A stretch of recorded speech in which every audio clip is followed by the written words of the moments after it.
Mic check, mic check. 1, 2, 3. Can y'all hear me? Testing the audio out right now. Put a 1 in the chat if you can hear me. Drop a 1 in the chat if you can hear me. Is it clear?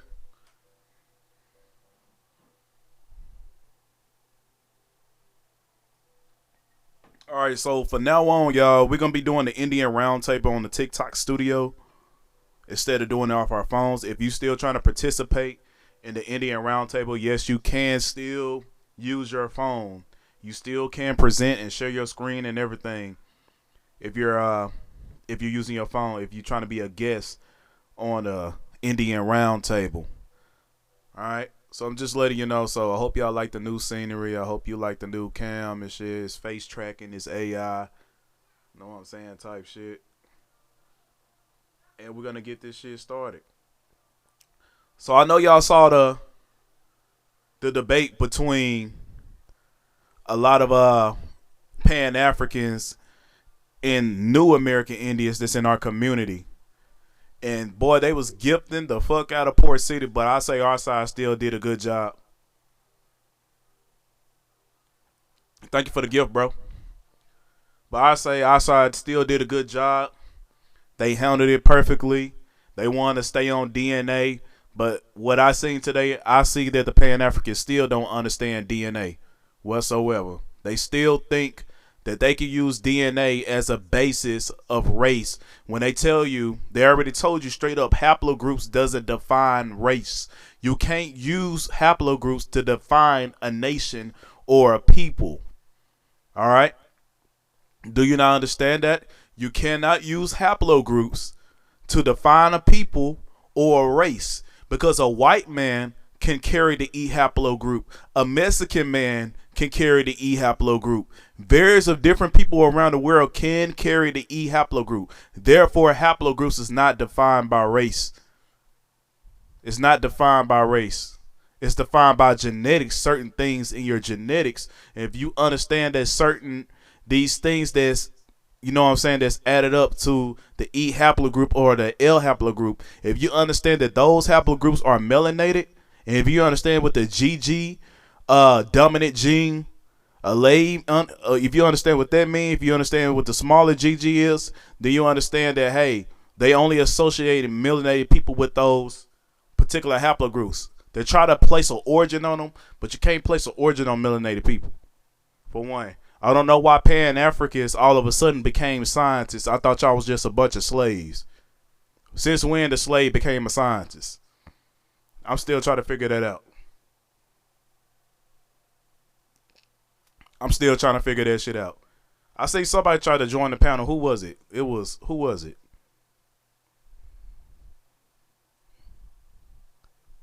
It was Gene. Gene tried to join. Y'all let me know before y'all kick somebody or whatever. But if he tried to join, I want to see what he wanted to say. All right. So yeah, tonight what I'm gonna be doing, I'm gonna continue.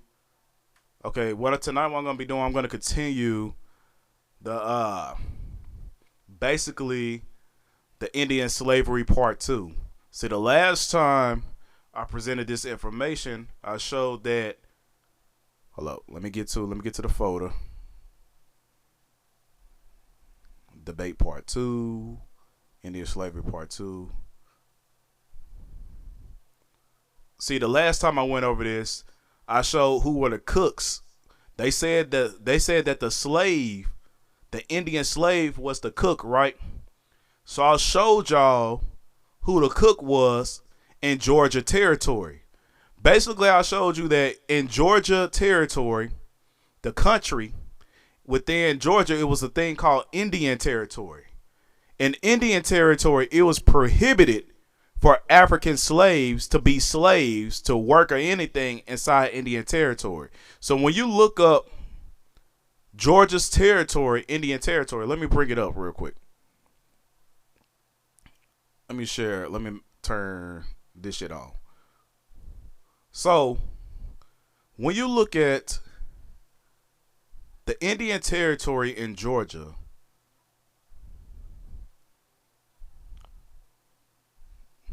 Can y'all see that? Can y'all see the screen? Let me know if y'all can see the screen. I got to make sure everything's working properly. Okay, cool. You're now in the presence of Lord. You're now in the presence of Lord Natural. Okay. I see you. Thank you for the paper crane. Know what I'm saying? Text, who's this? Text who? XRP.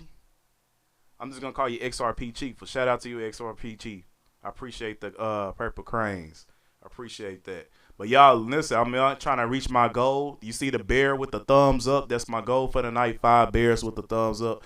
If you got that, help me out. Know what I'm saying? And I hope you like the new hashtag. You in the presence of Chief Natural. You're now in the presence of Lord Natural. Oh yeah, I see that. I appreciate that, dog. Who was that? OG Tribe. Hey, appreciate that, OG Tribe. But y'all, I hope y'all like the new hashtag when they say you're now in the presence of the Lord Natural. New shit, know what I'm saying? You ain't gonna see that shit on the Pan-African side. They're gonna put some dumb, goofy ass shit up. But other than that, let's go. Hey, but it was prohibited for African slaves to be slaves in Georgia territory. So if you see up here, it says 1733 through 1832. Down here, where it's orange, that's the Indian Territory. That's where we got Savannah, Charleston, and all these various places where they say the slaves was, right? This whole area right here in the orange, no African slaves couldn't be. And when I brought it out last time, I showed you who the slave was. Right? And it was nothing but black people living in Indian Territory. So who was the slave? You're now in the presence of Lord Natural. Hey, I appreciate the gift. Thank you. Now, was that a gift or a follow? I can't tell. It didn't even show me. I don't know why it didn't show up. But look, check this out. I'm just going to go over the pictures to show you. In Georgia Territory, these was the slaves in Georgia Territory.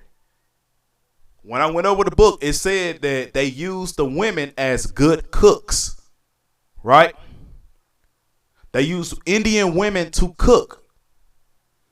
But when you go look at the photographs in a particular location where they said they had the Indian slaves as good cooks, you see nothing but black people. You see nothing but black people. So who was the Indian slave in Indian Territory, in Indian country? Know what I'm saying? In Georgia. That's all we see. We only see black people cooking and serving. Right? We don't see no Native American. We don't see the Native American that was serving the master and cooking. It was only the Indians. Only the Indians in Georgia Territory. Right? Even when it comes down to this, when it was talking about the agricultural system in New England was not favorable to the use of slaves in the fields. Yet there are occasionally glimpses in Indian slaves. Oh, let me turn this down. Here in a delay. Glimpse of Indian slaves employed in agriculture pursuits. And it says in the account book of the Lieutenant Stephen Longfellow, 1710, appears in the item. Boston, one day to plant. Boston was his Indian. That was the name of the Indian, was his Indian slave. It has been considered probable, judging from the number of Negro and Indian slaves in Rhode Island, that both were important factor in developing the stock forming in the colony. All right. It says the newspaper advertisement of the day offered some information on this point. A Carolina Indian man fit for any service within doors or without. That means outside. An Indian boy about 16 years old, fit for either sea or land service. An Indian man fit for any service. And it says a Suriname Indian man, 25 years of age, who has been in the country 13 years, fit for service in either country or town, and who can mow well. Now remember, didn't they say the Indians were worthless? Then they say the Indians was lazy. They couldn't do shit. But as we read about the Indians and their servile work, it says that the Indian can do anything. So if the Indian can do anything, why did they exchange the Indian for African slaves? It doesn't make any sense. Y'all see it right here. This in the book Indian Slavery in Colonial Times in United States. Right? Oh, you didn't miss anything yet, Abe. I'm just now getting started, brother. We're just now getting started. I didn't even touch into the new information yet. This is just a little small recap real quick. But hey, I'm just letting y'all know. This live, the Indian Roundtables is not dramified. It's not dramified. It's strictly Indian business. Indian business alone. Right? Oh yeah, another thing to let you know. I'm doing this on TikTok Studio. So if you're trying to request the box, let me know in the chat. Say, hey, I'm trying to come up on the panel. Because I can't see the box when I'm presenting. So you got to let me know in the chat. Or maybe my moderators can work that around. All right. So this is just, you know what I'm saying, a recap. So you see that the Indian slave was fit for anything, right? So why the hell was they requesting African slaves? And why was you 2020 ass motherfuckers out here saying, oh, the Indian slave was lazy, but the African slave, they requested it? Right? Hold on. Keith, you want me to remind you? Where you at, brother, so I can... Hey, Keith. My bad. Hey, bro. Just, matter of fact, don't even say nothing. Don't say nothing. Don't say nothing. Don't say nothing. I know exactly who you is. Don't say nothing. I got you, bro. Hold on. I got you. Hold up. Boom. Hold on. Boom. We got you. We got you, bro. All right. So, like, again, I'm keep repeating myself because I want this to be fresh on your mind. I'm an excellent teacher. Repetition comes with lessons. You can't be like a Pan-African and just say one thing and expect everybody to know it. Hey, thank you for the GOAT. Thank you for the GOAT. And again, y'all, I'm just trying to reach 5 bears for the night. The bears with the thumbs up. I appreciate that. All I need is 4 more. Hold on, what's this? Auto translate comments. Who the fuck? Oh, shit. See, this TikTok Studio shit, they got a whole bunch of new shit in here. It's a whole bunch of new features and shit. Like, different features that's not even on the phone. All right, but going on to the next thing right here. You remember when they was talking about agriculture in South Carolina? What we was talking about? They was talking about the South Carolina Indians was fit for any service within the doors and outside. So we go over here. You're now in the presence of Lord Hey, Natural. thank you for the bear. Who was that? Who was that? Who said that? Who said that? I gotta see your name. Hey, shout out Original Haley J. Thank you, sis. Hey, she in the group. I appreciate that. Thank you, sis. Hey, y'all, if y'all trying to lose weight, hit her up, man. She got all the juice. Lord Natural. She got all the motherfucking juice. She can show you exactly how to motherfucking drop that motherfucking weight. Hit up Original J. You're now in Haley the J. presence of Lord Natural. Hey, thank you for the bear too. It's the wrong bear, but I appreciate this. It's the wrong bear, but I appreciate that, slave boat hunter. I appreciate that.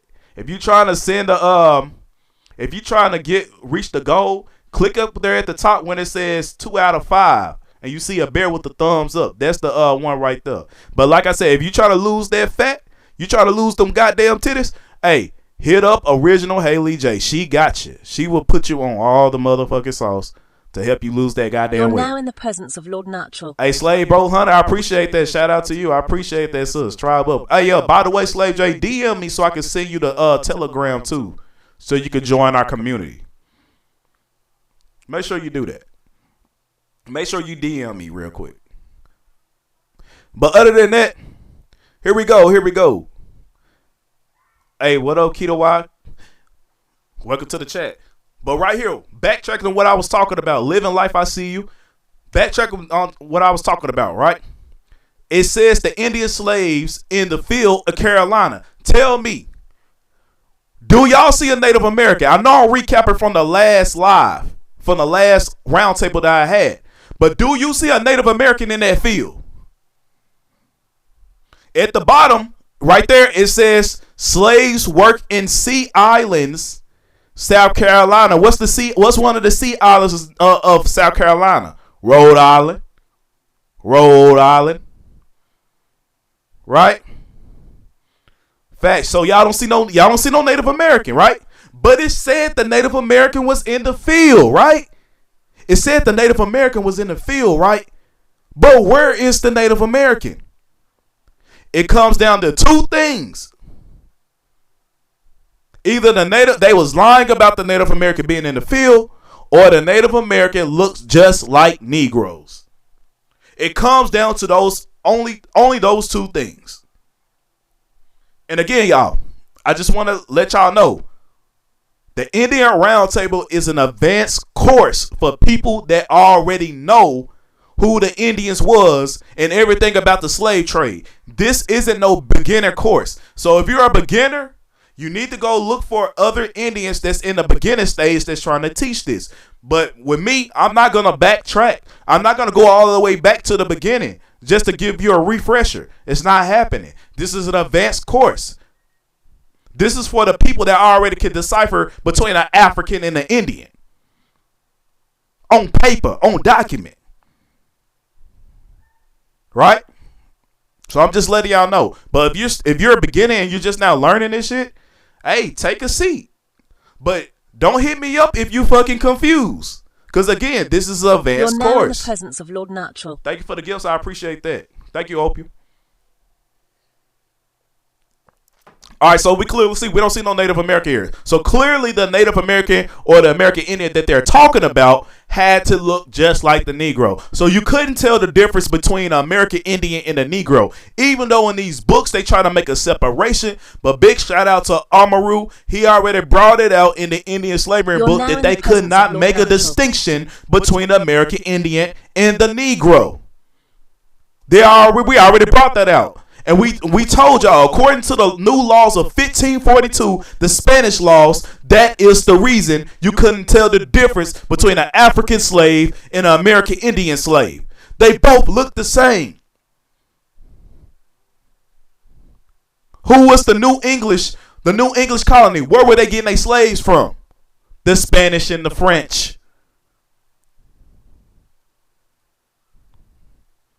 Y'all need to make this shit make sense. The majority of American Indian slaves, or the majority of slaves in North America, came from the Caribbeans and Louisiana territory, not from Africa.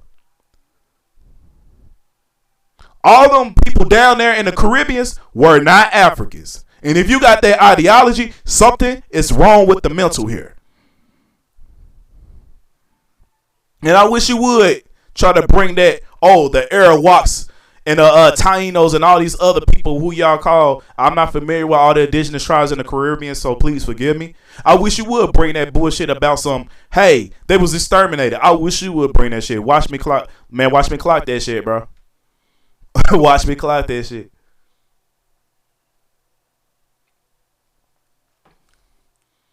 Another thing I want to drop, people, if you're beginning and you love my people and you support me and my people, and you know you want to teach, it's in your power, it's in your spirit to teach. Join the community.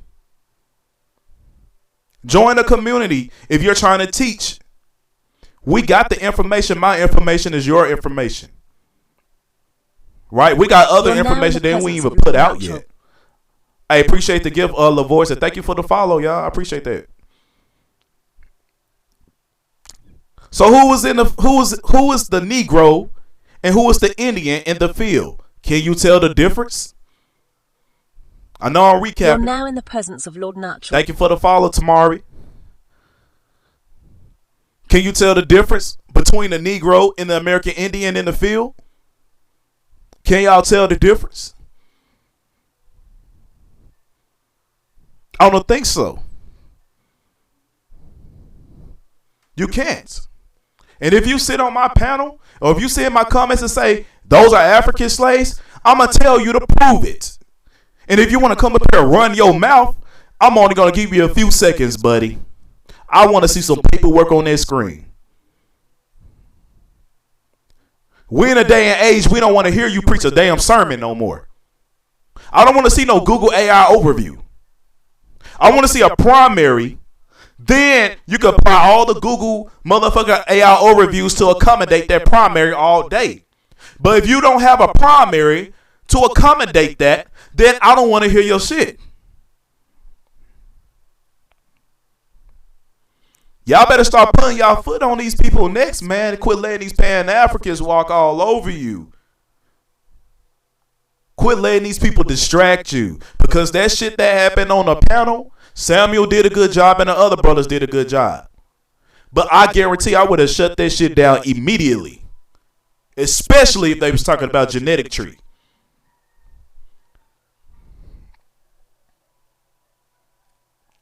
But I'm giving my people to a chance to shine. I'm giving my people to show their intelligence.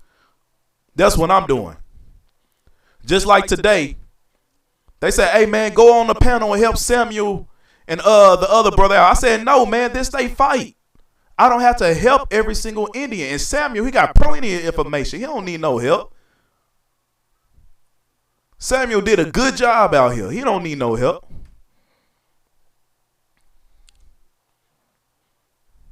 He on his way. And they attacking Samuel because he a motherfucking threat. They see another brother bringing out books and whooping their ass. They come in their armor room because he a motherfucking threat. Come on now. If your name not in their mouth 24/7, you ain't doing the work. I'm just being real. If your name is not in their mouth 24/7, if your very name don't make them want to spaz out like historic, then you ain't doing the work. I'm just being real. You ain't doing enough work.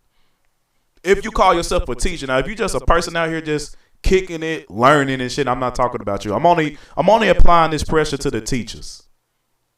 I'm only applying it to the teachers. Not all tribal. Not all my tribe. Not all my family. I ain't talking about all y'all. Just put in that work. That's all you got to do. Put in that work. But like I said, you can't tell the difference between American Indian and a Negro slave.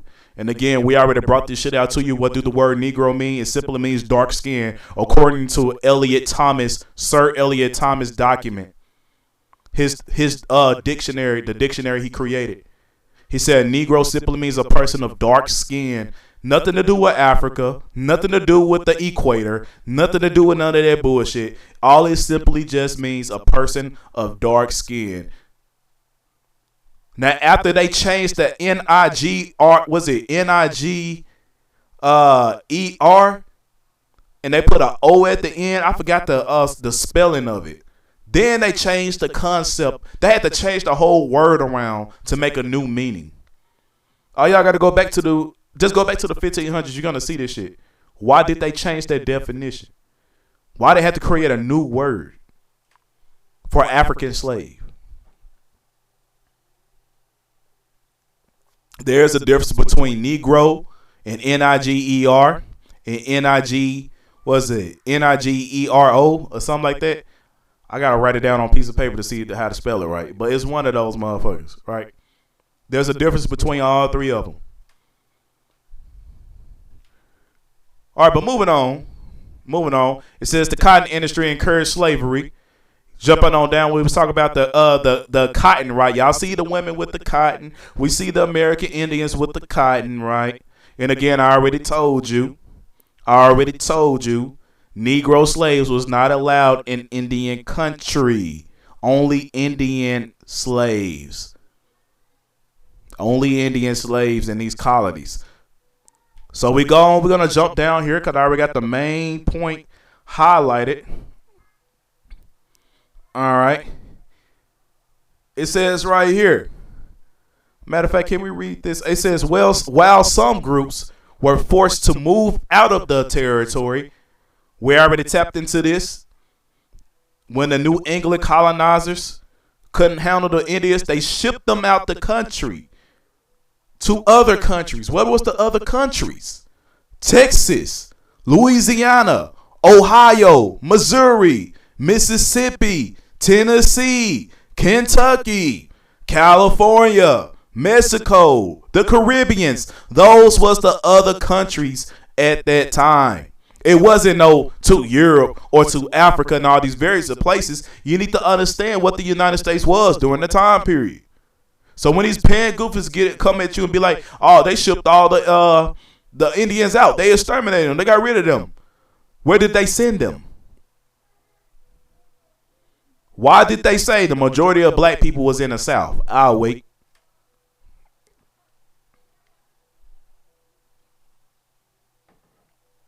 Y'all gotta understand that shit. Hold on real quick, y'all. I want y'all to think on that shit real quick.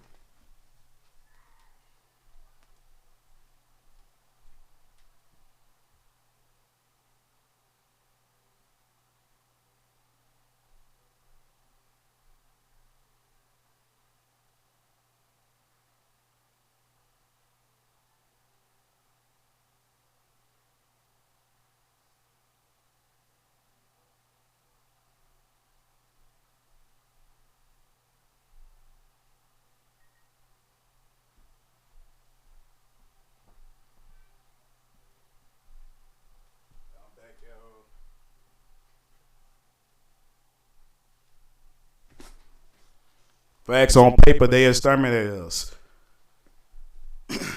All right. But it says many natives became. Hold on. Is that where I stopped at? Yeah, all right, here we go. Others remained and tried to negotiate trade with the U.S. natives. Right? It became nomadic laborers and vendors, or intensified their own agricultural production for profit. But right here, it says many natives became seasonal laborers or peddlers around the towns and plantations of the Mississippi Territory. Again, you ain't gonna see no Native American in no damn field. So you need to know who the native was. It says as early as 1808, Choctaw women picked cotton during the harvest season for cloth, blankets, utensils, and even cash wages. What? Choctaw women and where? Mississippi Territory. Pick cotton for what?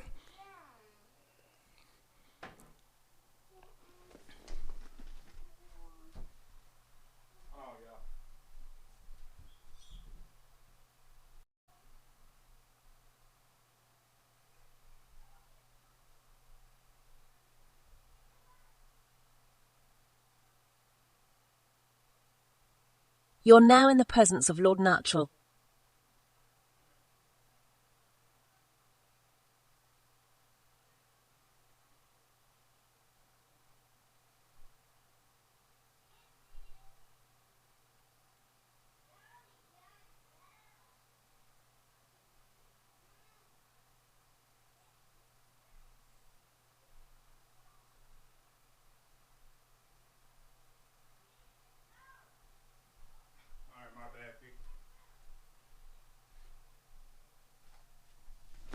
Okay, so you see right here, y'all, the Choctaw women was in the field picking cotton.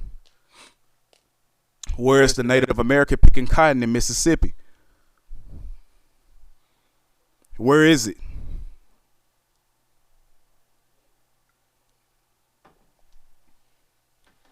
No, I had to walk. I had walked away from a mic.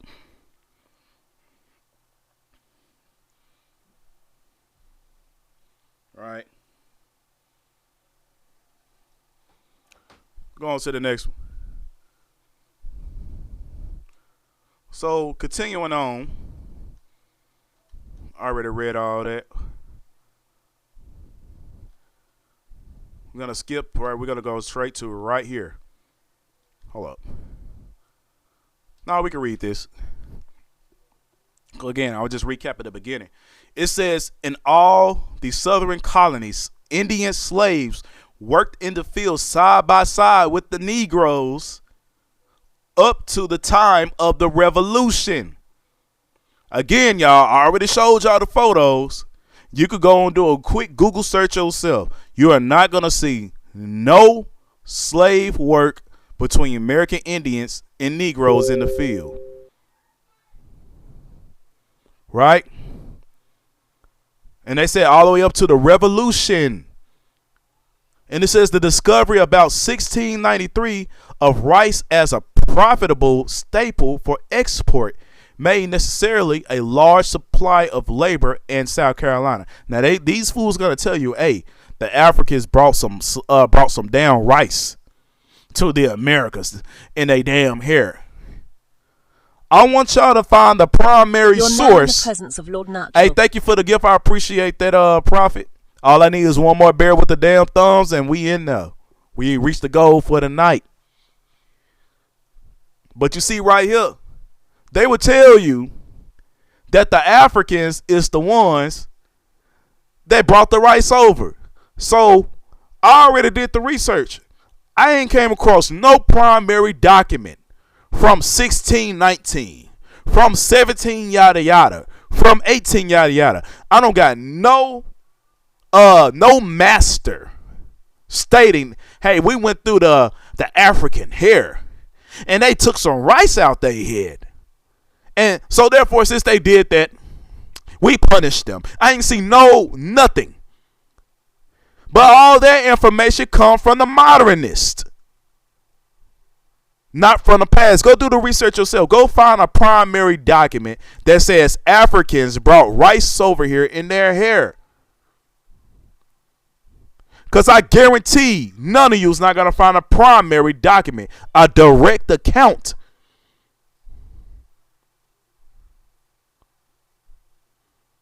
Because they knew the American Indians was the ones with the damn rice, not the Africans. Hey, girly, I ain't finna play with you. You're now in the presence of Lord Natural. Hey, we reached the goal for the night. Thank you, Prophet. We achieved the goal for the night. Big shout out to the tribe. See, tonight I went easy on y'all. I'm not asking for galaxies and shit. I'm asking for shit that's affordable. Shit that's You're affordable. now in the presence of Lord Natural. Thank you for the follow. I appreciate that. Right. And thank y'all. Oh, yeah, by the way, just to let y'all know, the gifts that y'all sent for the past couple of months, all that shit went on this camera. So everything that y'all invested in over here with me, I'll put it right back into TikTok. So, shit, I appreciate that. I appreciate y'all for supporting and donating and helping me out. That's what I use the funds for. All right, so it says, hence, along with the Negroes, so largely imported to meet the demands the Indian slaves, right?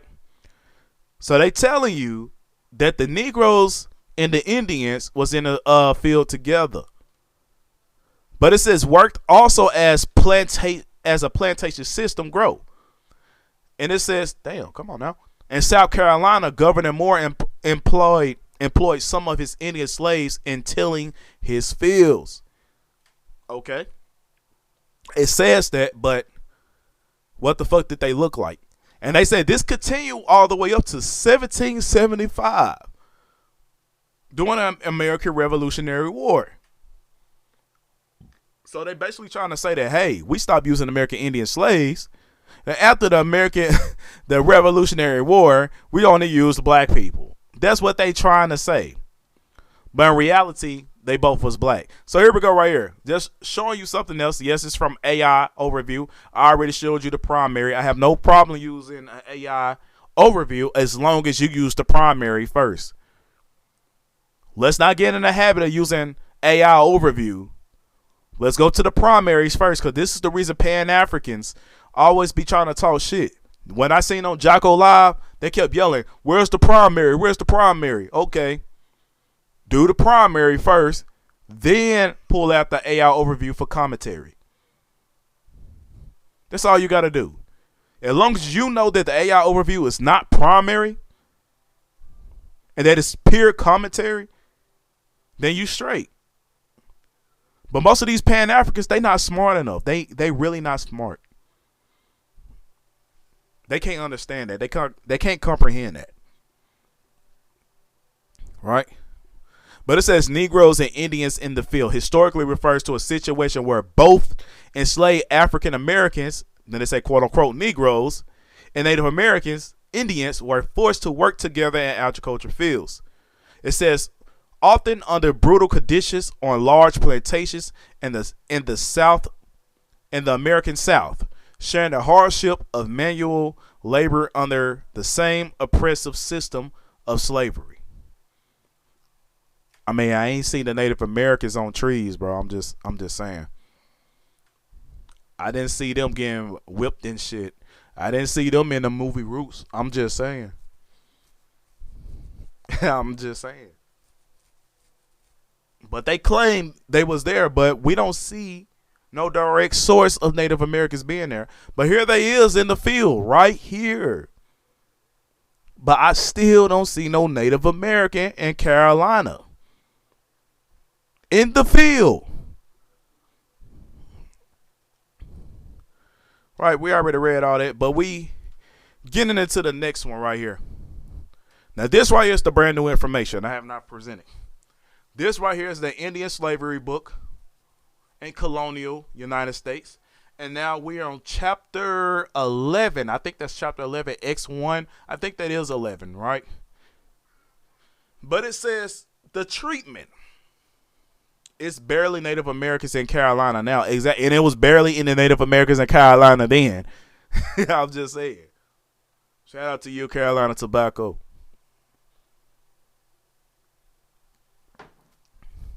The treatment of Indian slaves apparently differed in no essential degree from that of the Negroes. Do y'all understand that? It's like they telling you, but they not telling you. Look, whenever the Native Americans always want to talk about their pain and suffering and shit, they always throw up the goddamn schools. Oh, the schools, they took my culture away. They taught me English. They taught me how to plant and shit. Oh, that was so hard.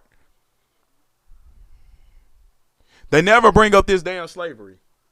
What is going on here? Okay, we back.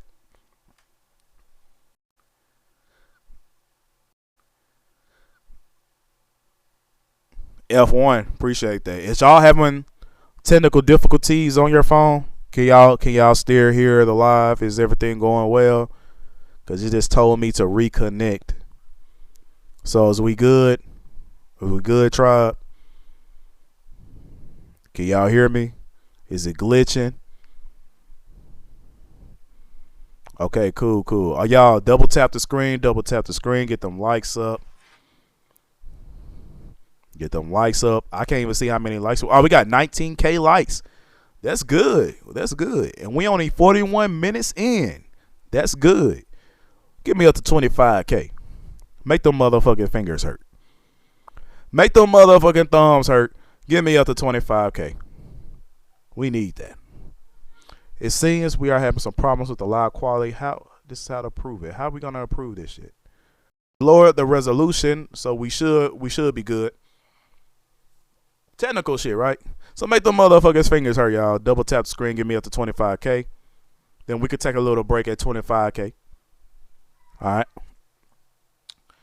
But it says the treatment of Indian slaves apparently differed in no essential degree from that of the Negroes. That slaves of the two races lived and worked together. Again, we already went through the photos, y'all. No Native Americans in sight on the field. So, boom. The Indian and the Negro universally had to look alike. We got photos, y'all. We also got paintings. But the African, Pan-African, gonna deny the shit. We don't give a damn if they deny it. This is an Indian lesson, not a Pan-African lesson. Facts, Princess Indigenous. Facts, Amaru. These are motherfucking bars. But it says, but since the Negroes were in the majority, the treatment of slaves, y'all gonna learn why they said since the Negroes were the majority. We got the court cases, y'all. We got the court cases. And when we get to the court cases, you're gonna have to pay attention because it's something very vital on a reason why they consider lighter skinned people Indians. It's very essential. Right? Hold on, y'all. Hold up.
All right, I'm back, y'all. I'm back. Had to take care of my little baby. My baby boy, he was in there crying and stuff. So I had to check up on him, see what was going on with him.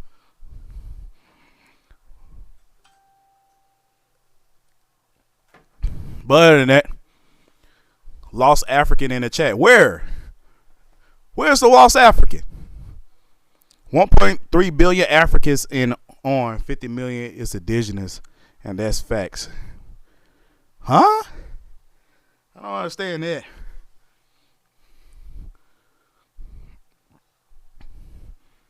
Okay. But anyways, you continue reading it, right?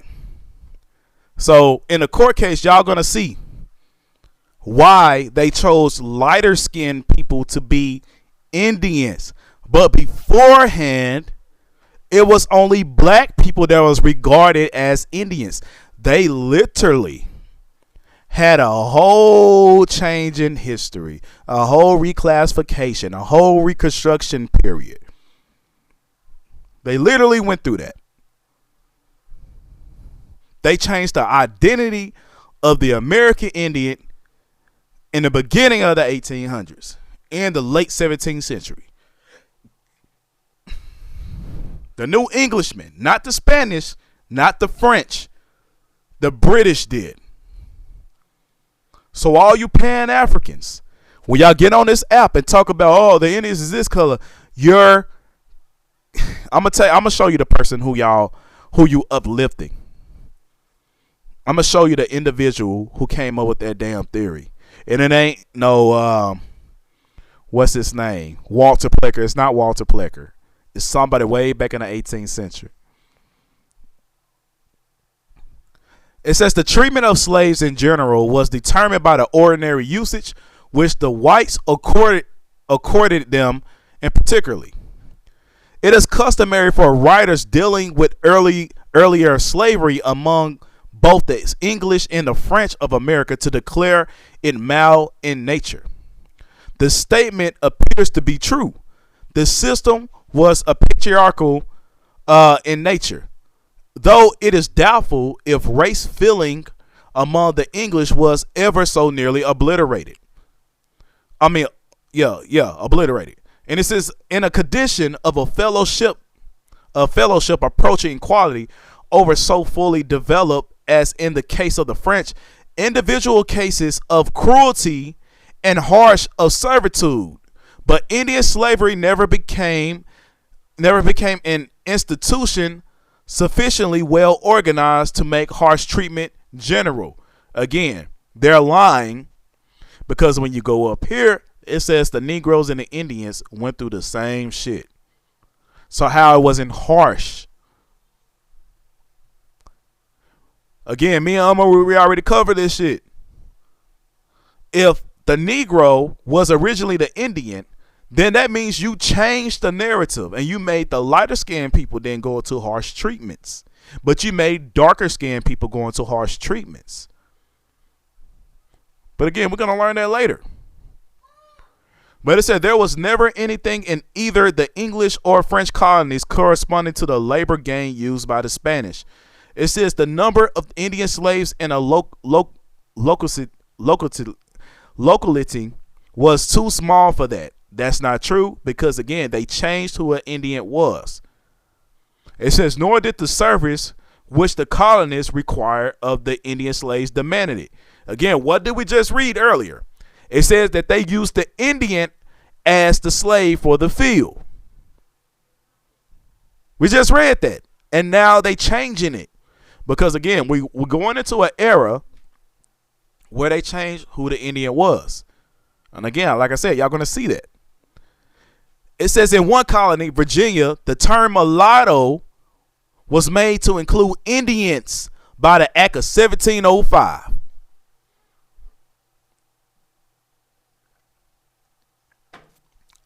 So the word mulatto didn't mean mixed.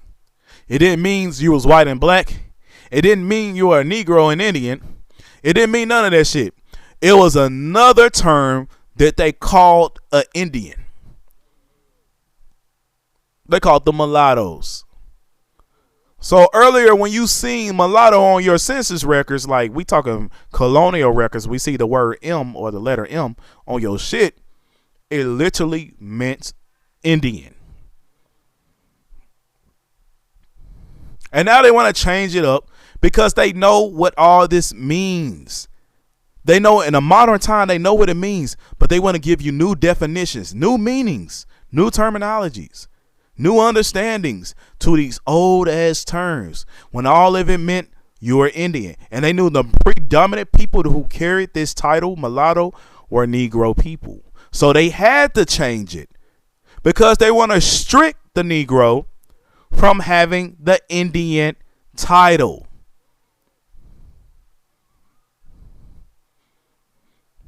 Right? And again, Negro just simply means person of dark skin. Not African. It says, which provided that the child of an Indian should be deemed, accounted, held, and taken to be a mulatto. You're now in the presence of Lord Natural. Thank you for the follow. I appreciate that. Branding as a punishment. Y'all know what branding is? Branding as a punishment. Branding as a punishment for Indian slaves was decreed by the Massachusetts General Court. Runaway Pequot. What's a runaway, y'all? A Dean say it all the time. What's a runaway? A Seminole, a Maroon, a runaway. It doesn't mean a person that is black or mixed or some bullshit like that is running away from their master. No, a runaway, a Seminole, an Indian that ran from their master. It's later on they start calling these people African. But I'm showing you, for primary accounts, we already know, y'all can look this up, the word runaway means Seminole. Runaway slave. Now look at here. It says a runaway Pequot slaves were so punished. Judging from the descriptions of runaway, again we can substitute that word runaway with Seminole. Indian slaves contained in the colonial newspapers some form of branding or marking such culprits was used until a late period. These brands or marks sometimes took the form of a letter or symbols pricked into the skin by gunpowder or India ink. Why they want to use India ink? I don't know. I just found that very interesting. They were placed usually on the foreheads or the cheeks for runaway slaves. Hey, Dean, did your ancestor have a mark for running away? Because you call yourself a Seminole, but a Seminole is not a real tribe. The real tribe is the person that was deemed a Seminole. So let's just say, like, they call you a runaway Cherokee or a runaway, you know what I'm saying? What's that motherfucking tribe up there? I forgot the name. Robonock and shit like that. They're gonna call you a Seminole. You left your real tribe. It became just, how the hell you gonna turn the word runaway into a tribe? So we all gonna collectively become a nation because we ran away from our respective territories. Why the fuck African slaves will run away with the Indian slave when African slaves was treated better than the Indian? It was prohibited in most of these territories for an African to even be a slave. Hold on, y'all. Hold on. Okay, hold on. Let me see.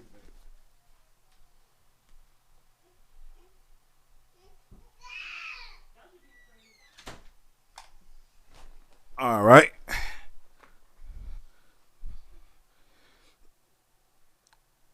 So why would you call yourself a Seminole? To me, if you call yourself a Seminole, I'm just going to be honest. You don't know who the fuck you are. You can't call yourself an African slave and a fucking Seminole, because Seminole simply mean an Indian running away from their master. They didn't call African slaves that. Now you modernists, y'all will make these new fucking articles and say, yeah, they were calling the African slaves that ran with the Indian. They was calling the Seminoles too because the Indians adopted them and all that. Bitch, no, the fuck that did not happen. These Indians did not adopt Africans. They rarely want to be around other tribes. Why the fuck would they adopt Africans? And they rarely want to be around other tribes. You're not why? Where's the common sense? They didn't even want to mix with other tribes. So why would they adopt somebody from another country? I really feel like y'all just taking shit off the internet and just saying, hey, this what happened. That adoption shit came from Europeans. They wanted to escape their criminal charges. But I'm jumping the gun, though. I'm jumping the gun. I'm going too far into my lesson. It's not an assumption. It's real shit. It is history. It is a fact that Indians did not want to mix with other people. Indians did not like people in their territory. Indians did not like colonizers around their shit. So you really need to make this shit make sense. Why would they adopt the African slave? Oh, because they were slaves too and we got the same hurt. No, buddy. Leave that Hollywood shit alone. It did not happen like that. Leave that Rapunzel Snow White shit alone. Because it didn't happen like that.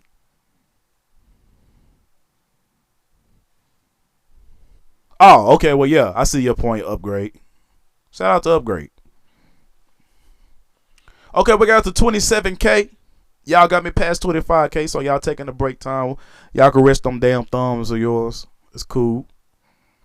But right here, this is slave branding. So we got slave branding, right? And I looked up, trust You're me. now in the presence of Lord Natural. I appreciate that. I appreciate the hands, superpower hands, bro. I appreciate that. Hey, if y'all still want to send me them bears, if you want to still send me them bears with thumbs up, if you want to still do that, that's cool too. Cause I still need to buy me a green screen because we're gonna make the YouTube videos. And guess what, y'all? Since this is the first video for the TikTok studio, guess where this is going? It's going on YouTube. Yes. This is the first roundtable that's going on YouTube. So subscribe to Chief Natural on YouTube to catch the rerun of the. Hey, thank you for the bear. Thank you for the bear. I appreciate that. Hold on, who's it? Who all sent me this damn bear? I got like 2 of them. Thank you for the Thunderbolt. Who is this? I can't even see that name. It says Omni Neutral. Omni. I'm probably saying this shit all wrong, but Nutra. I see you. Again, I apologize if I'm saying your name wrong. But I see you. And shout out to you, Amaru. Thank you, big bro. Thank you for the 2 bears. I appreciate that. Why the hell I took my shit down? Okay, there you go. But yes, this will be uploaded to YouTube. So again, go to YouTube if y'all can. It's my same name. It's Chief Natural. Chief Natural and shit. It's a black and white photo. I got like over almost 3,000 subscribers and shit. So you will know when you see me. But other than that, this is slave branding. Of course, I looked high and low for Native Americans getting branded. There is no photo of American Indians, what you call quote unquote modern Native Americans, getting slave branded. None. It's only black people. If it was true, I would have included them. I would have had their photo. I'm like, okay, we had a couple. But boom. The runaway slaves, the Seminoles that got caught, got slave branded. Sometimes with letters, sometimes with symbols. We talking American Indian, and they gonna sit up and swear, hey, this man, he's an African. What makes him the African? Tell me that. What makes this man an African? He's black. Oh, okay. All right. So lookership, right? Didn't Rob Styles say don't use lookership, but turn around and use lookership to prove somebody's an African? That's crazy, ain't it? They tell us don't use lookership, but turn around and use lookership. That's why Pan-Africans, they stay losing. All right, so moving on to the treatment of American Indians in slavery. It says whipping, the most common thing right there. Facts, Lavors. What brother say? Y'all gotta think logically. American Indians was having wars way before Europeans came. Facts, and we was putting each other in servitude, destroying villages. And I ain't gonna go in depth. What else? Don't get me started. What was going on in Haiti before the before the Europeans. It wasn't Europeans. Damn, before the Spanish came. Don't get me started on what them Haitians and Jamaicans was doing before they came. Cause Christopher Columbus told you a damn lie. He told you, oh, they were peaceable people. Not from the book I read. From the fucking 1500s. Not the book I read. When they stumbled across these people. The moderates, they changed a lot of shit up, y'all. I'm telling you, they changed a lot of history. And one day we might tap into that. The condition of the Indians before the colonizers came. It says a whipping, the most common punishment provided by the law for Indians as well as other slaves, was decreed by different colonies as follows. By North Carolina in 1741 to the consist of 39 lashes were laid on for giving false testimony in court, unaliving any domestic animal without the owner's consent, for stealing, mismarking, or misbranding such animals. By Pennsylvania in 1721 for making, selling, or using any fireworks or firearms, Philadelphia, in 1751, for taking part in horse races or pew-pewing matches without a license. Wait a minute, so slaves were able to horse race? It sounded like these slaves was living a normal fucking life to me.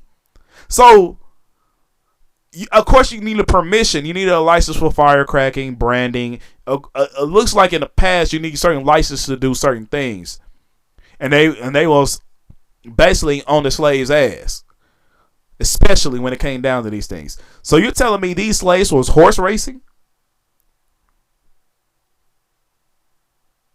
I don't know. That's kind of funny to me. But they were supposed to be in the field, going back into the cabin and shit. Go back into the field, go back into the cabin and shit. All right. So when we look at this stuff, we should have a whole new perspective of what they call servitude. You said only up north, down south they couldn't. We gotta investigate that, Haley. We gotta have to see, because this right here, it says North Carolina, then it says Pennsylvania, then it says Philadelphia. Well, we can't consider these places north. Yeah, I see what you're saying. Yeah, we can't consider that as the north.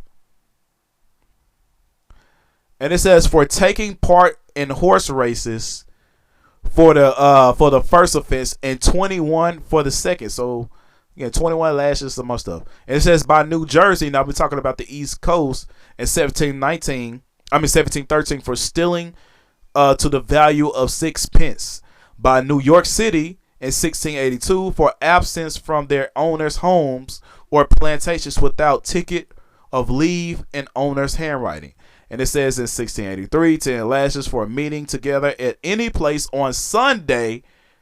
This shit right here caught my attention right here. It says 10 lashes for meeting together at any place on Sunday or any other day in groups of more than 4 and possessing arms unless the owner pays 6 shillings in lieu of the penalty. So again, we talking 1683. The slaves could walk around with guns as long as they had their owner's permission. Yes, it looks like, yes, you need your owner's permission for a lot of stuff. But it's the simple fact that he can give you permission and you can walk around with a fucking gun. That's the shit that's blowing my mind. So is it really slavery? Or is it really just licensing? It looked like you just needed a license. It looked like it was heavily regulated in those days and you just needed a license to do a lot of stuff. I mean, it's still a law today. No loitering. You can't just stand around. You can't come into a group in certain states, band together in certain states. Some states is still against the law that you just can't group together and be out. I'm seeing the same stuff, but it looks like here that you need certain licenses to do these things. So what's the difference from today? I really don't see a difference. Hell, if they had cars, shit, 4 F-150s and shit way back in the day, I'm pretty sure they would have let the slaves drove those damn trucks if they had the proper licensing from their owners. They moved the licensing to the DMV, but back in those days, your owner did the licensing. But the owners, they got their licenses from the fucking court.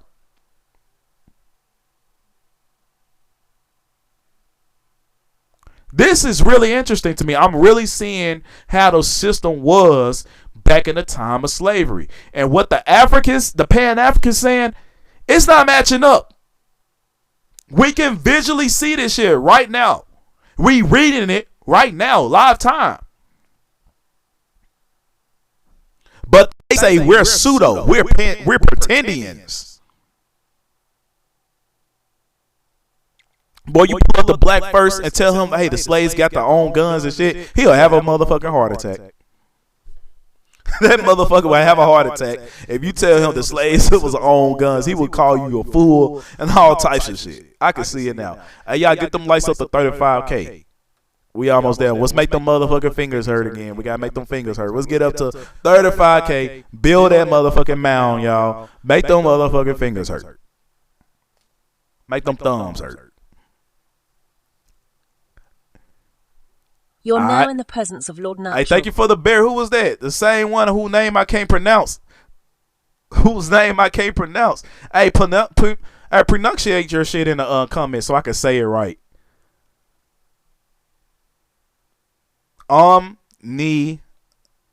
Natura. I gave you a follow. But thank you for the bear gift. Hey man, I only put 5. Omni. Okay, omni.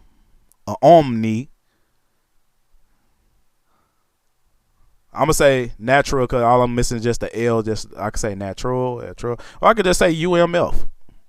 Hell, fuck it. I could just say UMF. Thank you for the roses. Appreciate that, sister. All right, here we go, y'all. Here we go. You're now in the presence of Lord Natural. Who gave me the follow? Who was that? Omni is fine. Okay, cool. You're now in the presence of Lord Natural. Hey, thank you for the confetti. Who was that? 870.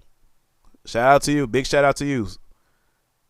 The original Swarthy. Hey, peace to you, bro. Peace to you. But we can clearly see, y'all. We see the system of what slavery was. And yes, it looks bad, but I don't see much of a difference today. I really don't. The only difference is you went to your master for certain permissions instead of going to the courts for certain permissions. All it is just a change of authority. That's all it was. It went from master to government. Literally. So I don't see a difference. Until I see you, Gigi Kelly. All right, moving on. Where was I? 1713. All right, 1731. 39 lashes for being found in the city streets if above the age of 14 years. What? If you're found in the city streets if above the age of 14 years later than 1 hour after sunset in 1721 and 17. Okay, I see. So if you couldn't be out for 1 hour, no greater than 1 hour after the sunset. That's just like, hey, that's that same shit our people said back in 1993, back in the early 2000s. Be home before the damn street light come on. They look like the same shit. Being by the lights, and now we see what our ancestors said back then. Be home before the sunset.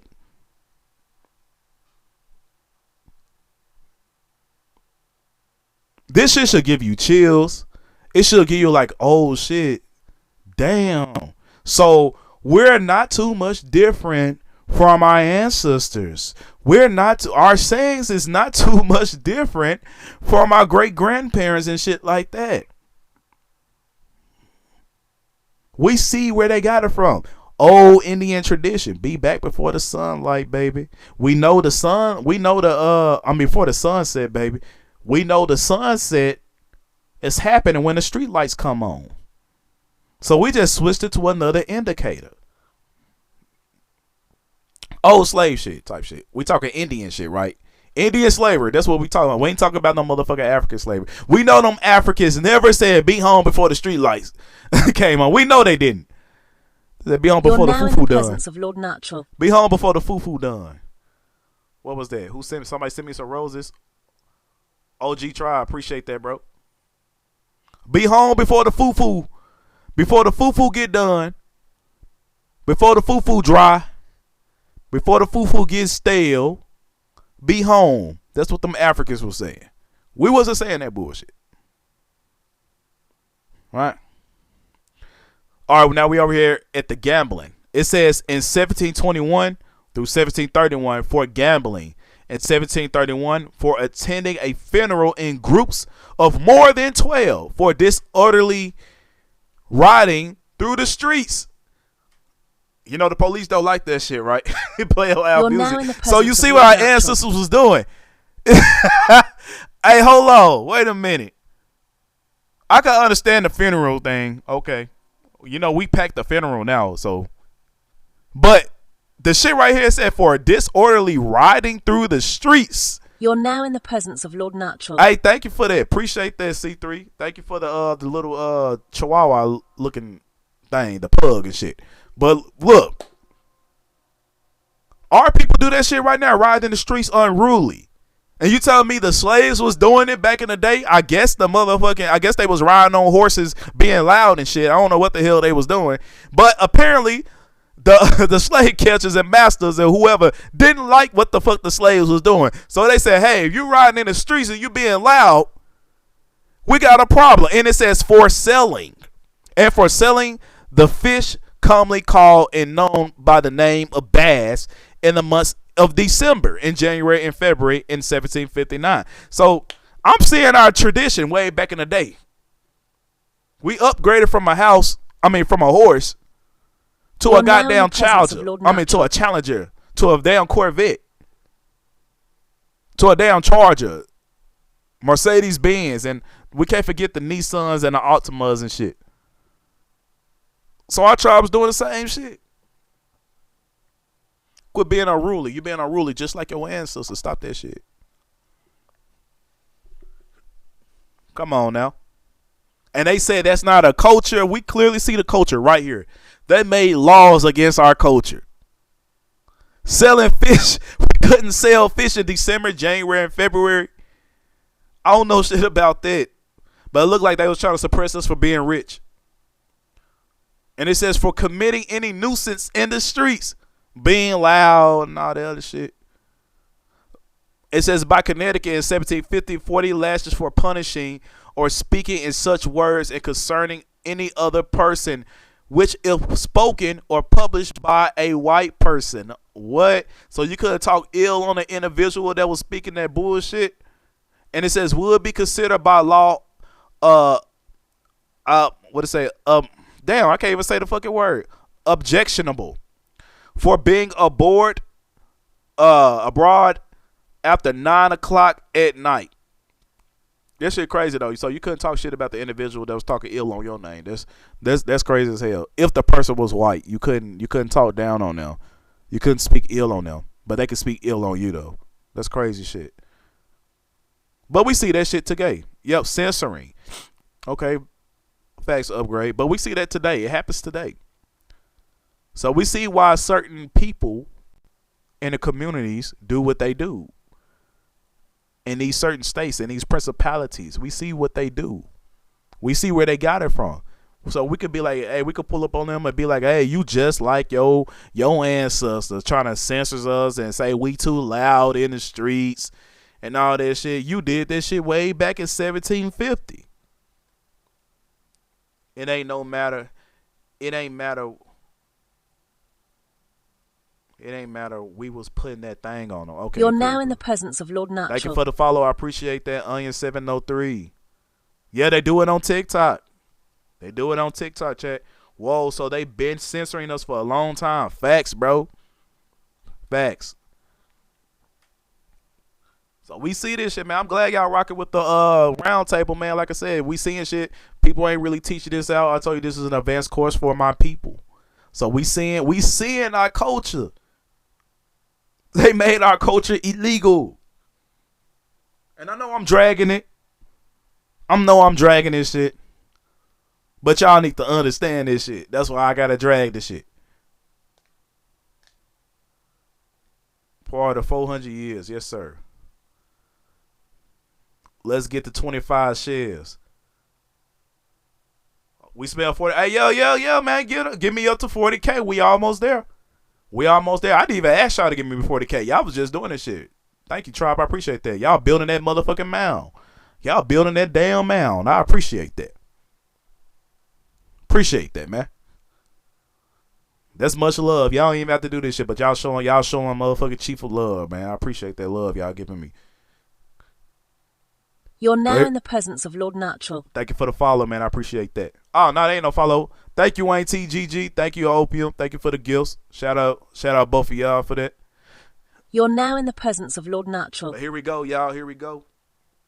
Back into the information. It says, where was it? And it says by Massachusetts in 1693 for dealing in stolen goods.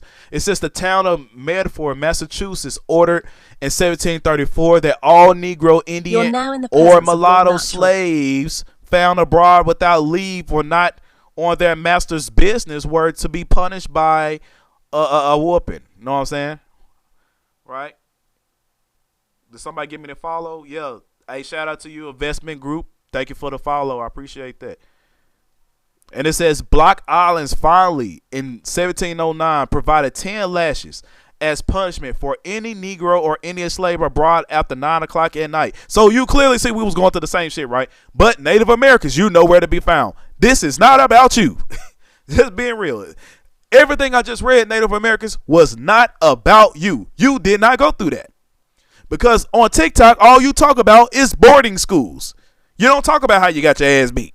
You don't talk about how you got branded. You don't talk about how you was being loud in the streets and they suppressed you and censored you and all this stuff. You don't talk about your joyriding. You don't talk about none of that shit you was doing in the 17th century. None of it. So we know this is not about you. Just by how the way y'all act today. Y'all not loud in the streets, bro. Facts, try. I appreciate that. Thank you for the corn. Hey, what do I'm finna steal that nigga shit. What's that nigga name? We know the truth now. Roll that motherfucking corn. You're now in the presence. Roll that goddamn corn. We stealing nigga shit tonight. We are Indian givers. We Indian givers. We take that shit back. We take that shit back. He gave it to you. I'm taking it back. I'm an Indian giver. I'm gonna take that shit back. Roll that damn corn. Roll that damn corn. We being Indian givers tonight, y'all.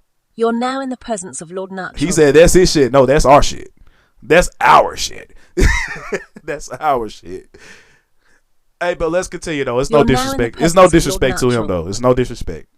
That's just my way of supporting. That's just my way of supporting. But look, check this out. So this is the bottom of the page right now. It says the city ordinance were usually continue on 1 year and were then renewed. It says in this way, the ordinance mentioned were in many cases continue into a revolutionary period.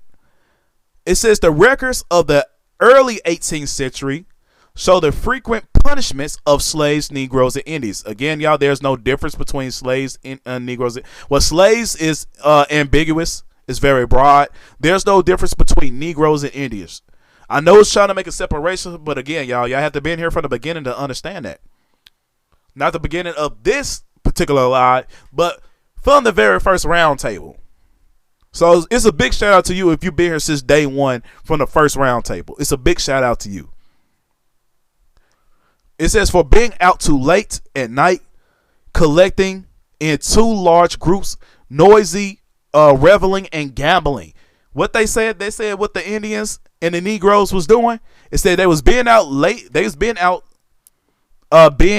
too late at night, collecting in too large groups, and noising, releveling and gambling. Nigga, that is not Native Americans. Y'all do not do that shit. I'm being real. You do not do that shit. That screams black people. Facts, bro. Rolling dice in the trap house, bro. I only did that a few times in my life. I wasn't always in the fucking trap house, but I experienced that shit. I didn't like that shit. I ain't gonna lie. I didn't love the trap house. I hated that shit. The shit was itchy. They didn't cut on a fucking couch because some motherfucker got shot for doing some dumb ass shit. Pine Bluff life, right? I don't like the trap house, but I did experience that shit growing up when I was younger. You know what I'm saying? My cousins took me a lot of shit. They was affiliated with the Crip gang and all the other shit, rich rolling 90s and shit from the west side. That's them. But I got to experience that shit at a younger age. I didn't like that shit too much. It wasn't for me. It wasn't for me. I'm just keeping it real. That shit was not for me. I see motherfuckers got their ass beat in a trap house pistol whoop. Motherfuckers winning fucking bets and they got their ass beat and they took their money back. That shit was not for me. Just being real. But clearly you can see that's our motherfucking that's our shit. the trap house, the gambling, being late at night, all this shit. That was our culture. That's who we was. That's what our people did. Luke, oh yeah, big pound, yeah, 870, yeah, that's Pine Bluff area code, yo. He gotta be Pine Bluff, or at least around Pine Bluff. Right, you know what I'm saying? So yeah, I experienced that shit, and I ain't too much like that shit, but it is what it is though. But it says on such occasions, the owner of the slaves was fine though. Man, Choctaw never did that shit. That nigga never did that shit. Choctaw ain't never did this, man. But hey, here we go. We getting into it. Since we on the topic of gambling, yes, it is part of the lesson tonight. These are the dice that our ancestors used. This is what the dice look like. This was just a form of what the dice look like. Right?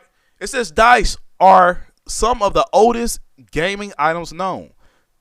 The earliest philohedral ancestors were knuckle bones, commonly made of bones of ivory around 5000 BC.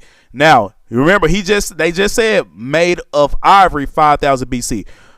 What type of animal did we had around that time in America? We had the woolly mammoth. We had another fucking elephant too. I forgot the name of that shit. But we had the mammoth. We had elephants. We had ivory here. How many fucking skeletal remains that they found with American Indians? American Indian skeletal remains with elephant bones. They found all this shit. They've been found this shit here in America. Natural. I brought this shit out a long time ago. Thank you for the coin, 870. I appreciate that. Right? Trying to make a new woolly mammoth. And it says they found a couple of Cali. Yo, facts. They found a lot over here in Tennessee too. Jaguars and other big cats like the panther. Yep. Those are in Arkansas, just to let you know. We do have panthers in Arkansas. We got black cats, black panthers in Arkansas, north of Arkansas in the mountains. They sound like a woman screaming. They sound like a woman screaming when you hear them. So we have them. They here in the South. They not just in Mexico and fucking South America. They here in the South. I don't know about Louisiana, but they here in Arkansas. So yeah, we do got the black panther. But it says they were usually four-sided, six-sided dice. Began to show up around 3000 BC, with the bone eventually becoming the primary material. The ankle bones of hooved animals were particularly popular given their already cube-like shape. Of course, as time went on, other materials were used: bronze, agate, onyx, rock crystals, jet, alabaster, marble, amber, and what you say, baby? Okay, go tell mama. And it says, and porcelain were commonly found. It makes you wonder about the dice collection of our ancestors. All right, so this is what they was using in America. It's not just America, but they was using it all over the place. Native Americans, they said Native Americans had dice, but I heard they was using fucking sticks.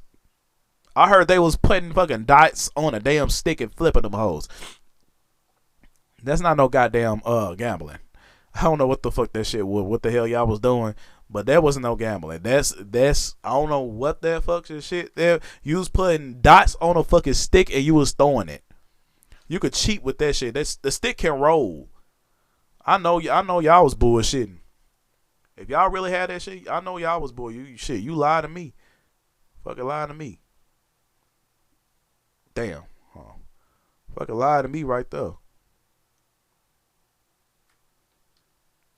So here it is right here. I could not look. It's so hard finding photographs of slaves rolling dice. But I fucking found it.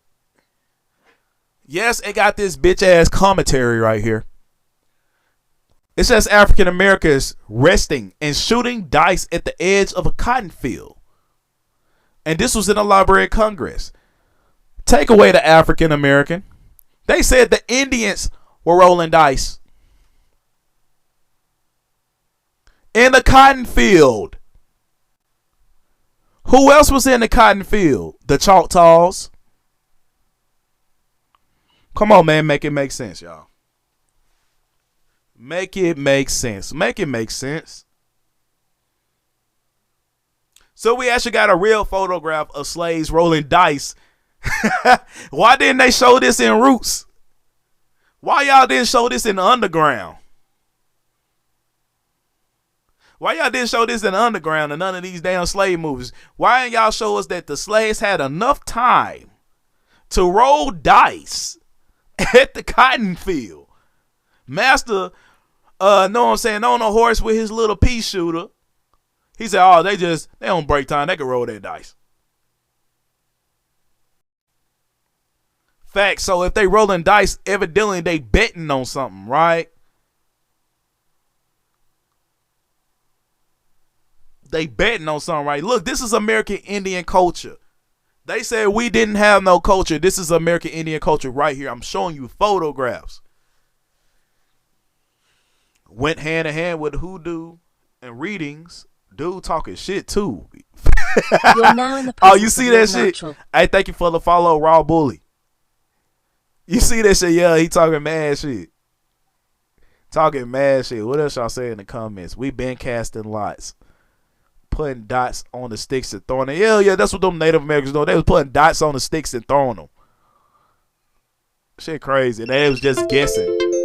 Oh shit, hold on. What's this? What's going on here? What is this? What are you doing?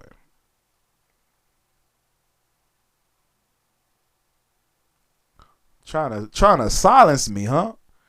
Trying to silence me. We making connections. We're making connections. And y'all trying to silence me. Right? Let me chill out cussing and stuff. Let me chill out using profanity and stuff like that. I appreciate that, Rochelle. Dressing like the white man too. Look at y'all need to pay attention. It's more than just the dice rolling. He's sitting on the damn cotton. I know you damn well not supposed to do that. Hold on. Look at this fine linen, this dress she got on, and all they hair look like it's done.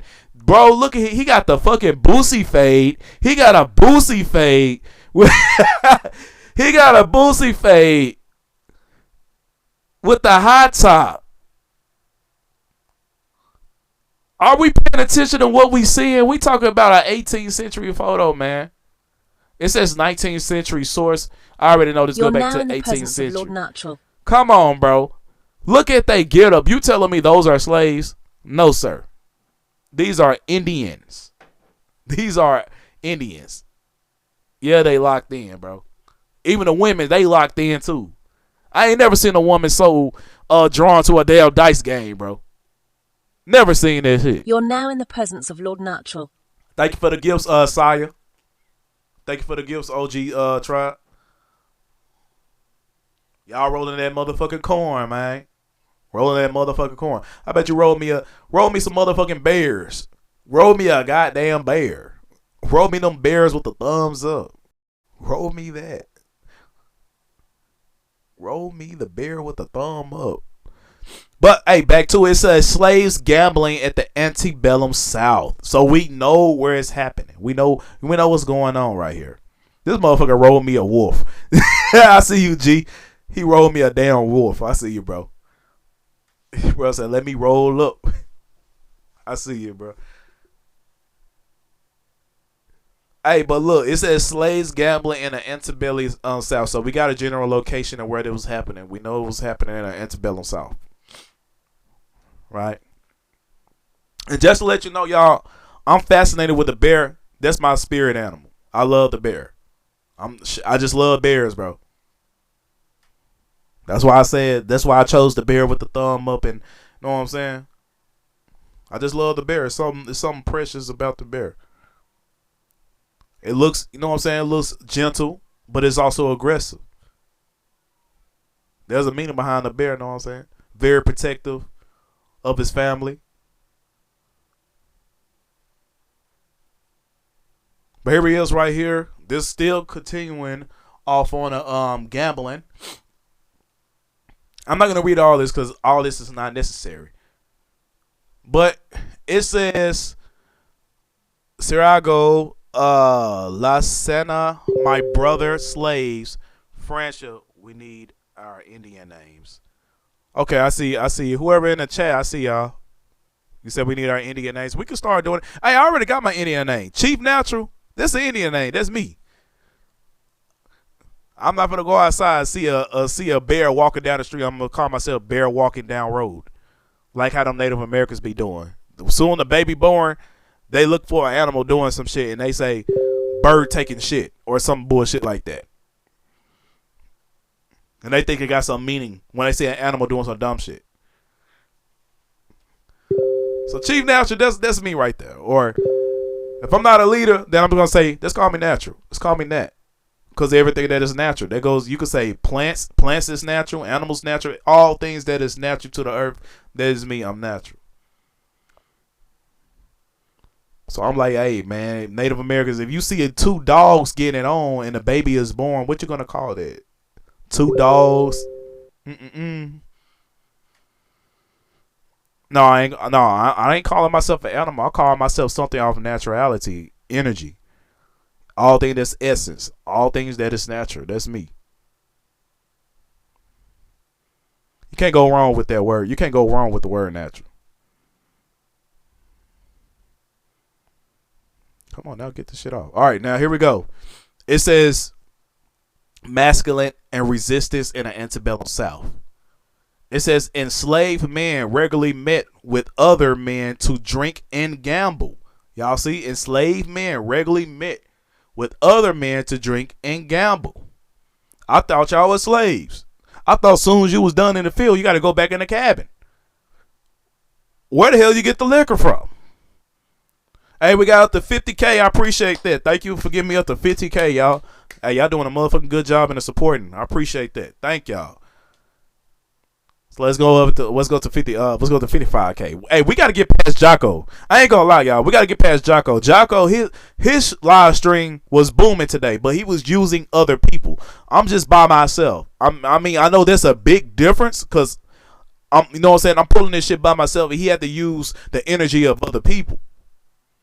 Know what I'm saying? But I'm trying to get past Jocko, man. I said, ain't no fucking way. I'm not finna let Jocko outdo me, bro.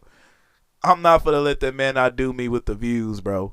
Or at least the what you call it, the impressions, engagement. I can't let him outdo me. Then they're documenting this. They were fascinated in us. Facts. Let's go, y'all. So let's double tap the screen. Give me the 55K. Then we take a break. Then we keep going. Right? But it says slave men regularly met with other men to drink and gamble, usually at night or on the Sabbath. Y'all fucking Hebrew Israelite ass Indians. If you were fucking Hebrew, I want y'all to make the. There's another reason why I got this screenshot. It's to make a point. We got various of people in our community calling themselves Indians and Hebrew Israelites because the artifacts was found. Those, I keep saying it over and over again, those artifacts are not Hebrewic. Hebrew comes from Germans. It comes from Yiddish people. It comes from Khazars. The Masoretic texts, the Masoretic language, that is not our stuff. Then when the colonizer came over here, they tried to teach you Jewish traditions. So this is how I know our people was not Hebrew. Just based off this statement right here. Enslaved men, we already know were Indians, regularly met with each other to drink and gamble, usually on the night or on the Sabbath. If you are a Hebrew Israelite and you're drinking on the Sabbath and you're out, we already know you're breaking the Sabbath. If the Hebrew culture was Indian culture, why was you drinking on the Sabbath and you're out? That's how I know that y'all were not Hebrews. Because y'all did not honor the Sabbath. That's how I know. They was trying to make you honor the Sabbath.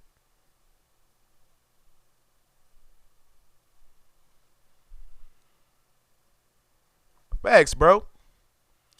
So that's why I be pressing those Hebrew Indians. Because I know y'all just saying anything and everything, and y'all mixing traditions together, and it's not true. I'm sorry for stepping on some of y'all toes that actually believe this, but we gotta grab our culture and take it from the Hebrews and take it from the Moors and take it from all these other people, the Beings, Sumerians, Atlanteans. We gotta take all our shit back. Our shit is our shit. Our shit is not shared.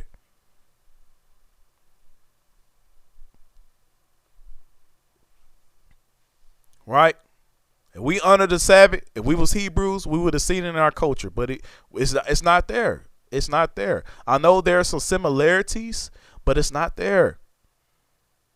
And this is how people try to overtake our tribes and overtake who we are. They mix our shit together with other people's stuff.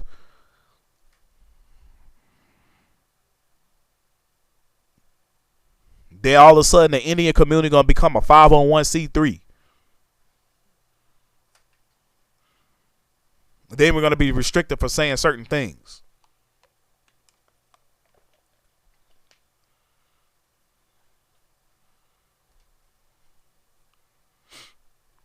But like I said, those things y'all call Hebrew artifacts that was found in the mounds, those are not Hebrew artifacts. They're not. They just call it Hebrew artifacts because it looks similar. I already did the study. The Hebrew language and those artifacts that was found here in America, they're literally not the same letters. They keep saying it's Paleo-Hebrew, but when I lay it down, there's a lot of letters missing. And there's different letters at that. There are some that are similar, but there's a lot of them that's not the same. Then when I ask you that question, all of a sudden you're going to be beefing with me. Because you believed in this thing your whole entire little moment of your life. Sometimes you got to put this shit down and just relearn shit. That's all you got to do. But enough of that. That's just my expertise in that. But it says sometimes beyond the boundaries of the plantation in wood, swamps, or outhouses. Gambling, especially cards. Oh, they had cards. And craps was a popular activity enjoyed by groups of enslaved men. And they gave you the source right now. Jeff Ford, slave against slave plantation violence in the Old South, 2015. I don't recommend reading that fucking book. It's way too late in the game. Way too late in the game to try to get a narration on how the fuck you feel about slavery and what they did. But it says gambling ranked among the more popular leisure time pursuits of enslaved men across the South. It says bondmen usually wager their money and property in contests held on Saturday nights or Sundays. Jumping on down, it says slaves broke the monotony of their life by fishing and hunting and gambling and playing music and dancing. Jumping on down, many slaves looked forward to Sundays when they were exempt from ordinary plantation jobs and could make some independent choices in their free time, engaging in a broad array of activities, including gambling. Jumping on down, gambling was a favorite amusement for some slaves. Y'all notice y'all not saying African, right? Y'all notice we not saying shit about Africa, right? Who participated in lotteries or played rattle or snap, one of several popular card and dice games. And it says in revealing case, after the Charleston police entered a house, they found 6 slaves gambling, 2 of which were runaway Seminoles that had been missing for several weeks. Dictionary, this is why I say you gotta take this shit with a grain of salt. It says Dictionary of Afro-American Slavery. That fucking term right there, that shows you there's some modern shit. And it says 1988. It says right here, it says like other recreational activities, the bondsmen found ways to transcend the various condemnations made against gambling and continue to place bets with a high degree of seriousness to elude the eyes of their masters or concerned white community. Slaves often resort to gambling in the woods or some other secluded spot. Possessing little money with which to gamble, and it says the bondsman stakes often consist of particular objects to which they attach special importance. So y'all see right here, you see what we was doing. I just got this little abstract from these modern sources just to show you what the slaves was doing. But again, y'all didn't see Africa not one fucking time. They did not say, oh, this is an African tradition. They carried this over here from Africa and all this other bullshit. No, this is an Indian tradition. So, ChatGPT, I just read a bunch of primaries to you. So now I can go to the, you know what? I can go to a commentary. And I can use ChatGPT as my commentary after I already read a bunch of primaries. Right? It says there were various laws throughout the U.S. history restricting gambling among indigenous people, especially during colonial and early American periods. However, this is not widely documented. They didn't widely document this shit. It says singular law explicitly prohibiting American Indian slaves from gambling. That said, colonial governments and later U.S. authorities passed laws restricting gambling among Native Americans in different contexts. For example, the Spanish and French colonial periods. Laws prohibited indigenous and enslaved people from gambling in colonies such as Louisiana. And again, this is not an African thing. This is an indigenous thing. American Indian. I'm breaking down culture to you, and they restricted you from your culture. Go ask them Native Americans, was they rolling dice in the Indian boarding school? Why are you not known for rolling dice? Every time we think of people rolling dice, you automatically think of black people. And they telling you rolling dice is an American Indian thing. So ask them Native Americans, was they rolling dice in those indigenous boarding schools or Indian boarding schools? Ask them. What y'all was betting on? Was y'all betting on when Jesus come back? What the fuck y'all was betting on? Who was gonna eat the last fry bread? What y'all was betting on? I want to know that. Hey, I'm 100 likes away from 55K. I want to know that. When I think about dice, Native Americans never come to mind. Exactly. Thank you, Keto. When I'm sitting up here talking to y'all, this is a little break to me. Hold on, what do I got? Oh shit, we finna get into the real good shit. So therefore, we finna reach a break time. We almost at the court case, y'all. We almost at the fucking court case. Yes, sir. We almost there. This is the main meat. Okay, we almost there. That motherfucker like Topcast a little bit. All right, y'all. And we only lost about 10 people. That's great. Right? Oh, yeah, if you watch it from the outside, don't watch from the outside just to try to find something to debate on, because that shit is not going to work. It's not going to work. I told y'all, this is an advanced course. Yeah, bro. Like I said, hey, Prophet, like I said, I used the TikTok money to buy that shit. So the more y'all support, the more shit I'll be able to buy. I told y'all I need a green screen. Once I get the green screen, I'll be really, really set.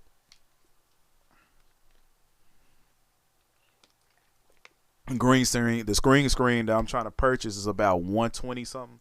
It's like a foldable. So that's the next thing I'm gonna buy for, so I can start doing the YouTube videos, just to hide this background that I got right here. But we continuing on. Oh yeah, that's what I was saying. You Native Americans, you Pan Africans, especially you Dabble, Duba Dabble, whatever the fuck your name is, the one that got everybody photo in the background. I mean, you got Louis Farrakhan, you got me, you got Amaru, you got everybody damn photo in the damn background, our face and shit. I think you got me up there like three or four damn times and shit. But you don't stand on the outside just to get information.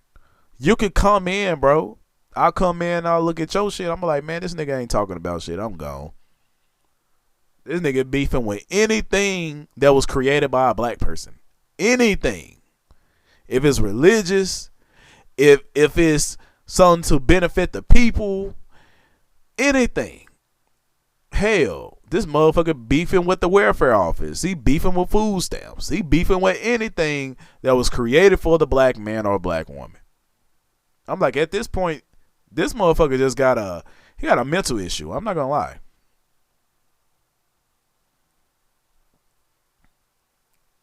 Oh, facts. He not. He say shit behind people back.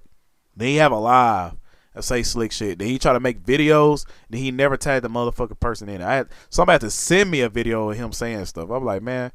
I said, bro, at this point, if you scared to tag me, what's the point of me even entertaining your shit? Right. There's no point in entertaining nothing if y'all not gonna tag me in these videos. All right. But here we go. Continuing on. I believe this is still the treatment of the slaves. Yeah, AI Drake. Yeah, there was AI Drake. My bad. Yeah, there was AI Drake. I'm not gonna listen to the real Drake. That's over. That's over. If I feel like I want to listen to Drake, I'm gonna listen to the fake Drake. I'm gonna listen to the AI Drake. The AI Drake is not a PD. He's not a PD. Know what I'm saying? So I'm gonna listen to the AI Drake. I'm not gonna listen to the real one. Kendrick done fucked that shit up for everybody. I ain't gonna lie. He messed that shit up for everybody. So I gotta listen to the AI Drake, the robot Drake.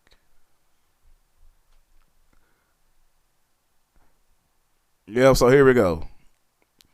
It says a letter from Samuel Thomas to the Society, December 21, 1705, told of the employment of Negro and Indian slaves on the Lord's Day. But in a memorial of the same year, he rejoiced in the prospect of bringing many Indian and Negro slaves to the knowledge and practice of Christianity. Who's the biggest Christians in America? Well, not right now, because we not the biggest no more. But when we were the biggest at one point. But that shit is dying off per generation. Know what I'm saying? We could bluntly just say, look, I ain't no Christian. I don't give a damn. And we'll laugh at people being, being Christians and shit. Because it's like, dude, it been so fucking long. How did you not break the spell yet? Like, at this point, you're just a oops. Like, you're just an accident, right? At this point. Because how the hell is you still a Christian in 2025? I don't understand that. All this information out here. you still chose to be a Christian. That's crazy. But it says, in a letter of the following year, he urged that the society give the missionaries strict charge to labor with great diligence in the conversions of the Indian and Negro slaves in the respective parishes. So we talking Louisiana. I don't know any other places that got parishes. I think Louisiana the only place that got parishes. I don't know. I think North Carolina or South Carolina got parishes. But it says, In 1710, he reported that there was several unconverted Appalachian slaves in his parish, whom he was especially anxious to baptize. They're like, damn, they not Christians. So I said, we gotta baptize them. Did they say several or servo? I think they did say servo. You know what? Let's just get past that shit. Y'all see it. I'm not finna play with you. I ain't finna play with you, Jay. I'm not finna play. But it says Lahu. I think that's Lehu, Leju, or whatever his name is. I think that's French. Is that fucking French? I think that's French. Laju or Lejo or whatever the fuck you say it. Let that shit roll over your tongue. It's not gonna roll off mine. But it says another missionary in South Carolina reported in 1708 that the masters opposed the Baptists in marriage of their slaves and declared that many masters cannot be persuaded that Negroes and Indians are otherwise. Can't say that. Can't say this, then. Can't complete that sentence. But we all see the word right here, right? Beast. We see that right there. I couldn't complete that sentence because that would have been a straight up violation. And use them like such. So, again, I don't hear Indians, Native Americans talking about, we were regarded as cattle. We was 3/5 of a human. They treated us like animals.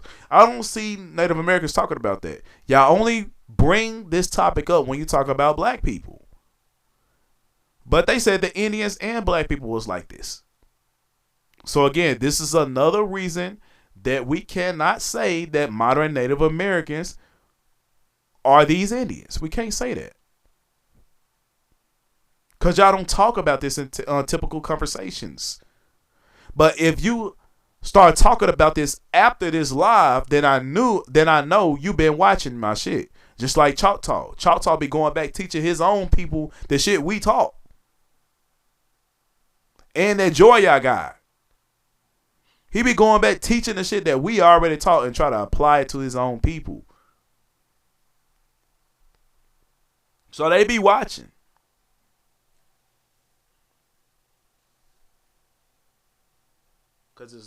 Cause it's in none of their cowboy movies. Facts, word for word, bro. Everybody else had counties and whatnot.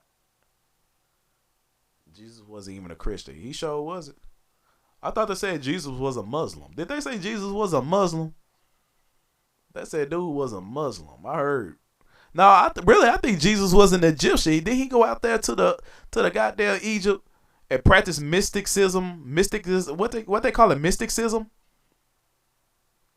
He was learning some Egyptian shit. Bro came back from Egypt, turning water into wine and shit. I think I read something about that. I think that was in back then when I was a Hebrew Israelite a long time ago. I think I read something from Josephus, the book of Josephus, where it talks about Jesus who went to Egypt and he learned magic and shit. Then he came back and he was turning shit to wine. I said, yeah, this nigga going everywhere. He going against everything that's in the Bible. Alchemy. Yeah, similar to shit like Aleister Crowley type shit. Yeah, he was learning it. He was learning to be the son of God. He was learning. Hey, I will never forget the joke. Do you know how they call Jesus God? Y'all know they said Jesus is God, right? This motherfucker went to the mountain to pray to himself. This motherfucker went to the mountain to get tempted by himself and pray to himself. How does that work? When the motherfucker died on the cross, this man said, y'all remember the statement he said, Eli, Eli, why have you forsaken me? You know that translates to, my God, why have you forsaken me? Basically, why have you forgotten about me? Dude, I thought you was a God. I thought you was God himself. So you telling me you forgot about yourself? You ain't forget about everybody else, but you forgot to save yourself, right? You forgot to save yourself, right? But you God though. It was just a lot of shit that wasn't making sense to me. It was like some of the stuff was real funny. Like him getting naked and washing people's feet. I like, hell no. This ain't my God. I said, this ain't my God. I don't know who God this is. This ain't my God. I said, this is what the Indians was tricked into worshiping. I said, ain't no way. I wonder what type of spell caster you would cast on my ancestors, because ain't no way you done got convinced to worship a deity that got naked to wash other people's feet. Ain't no way. Ain't no way. I'm just saying.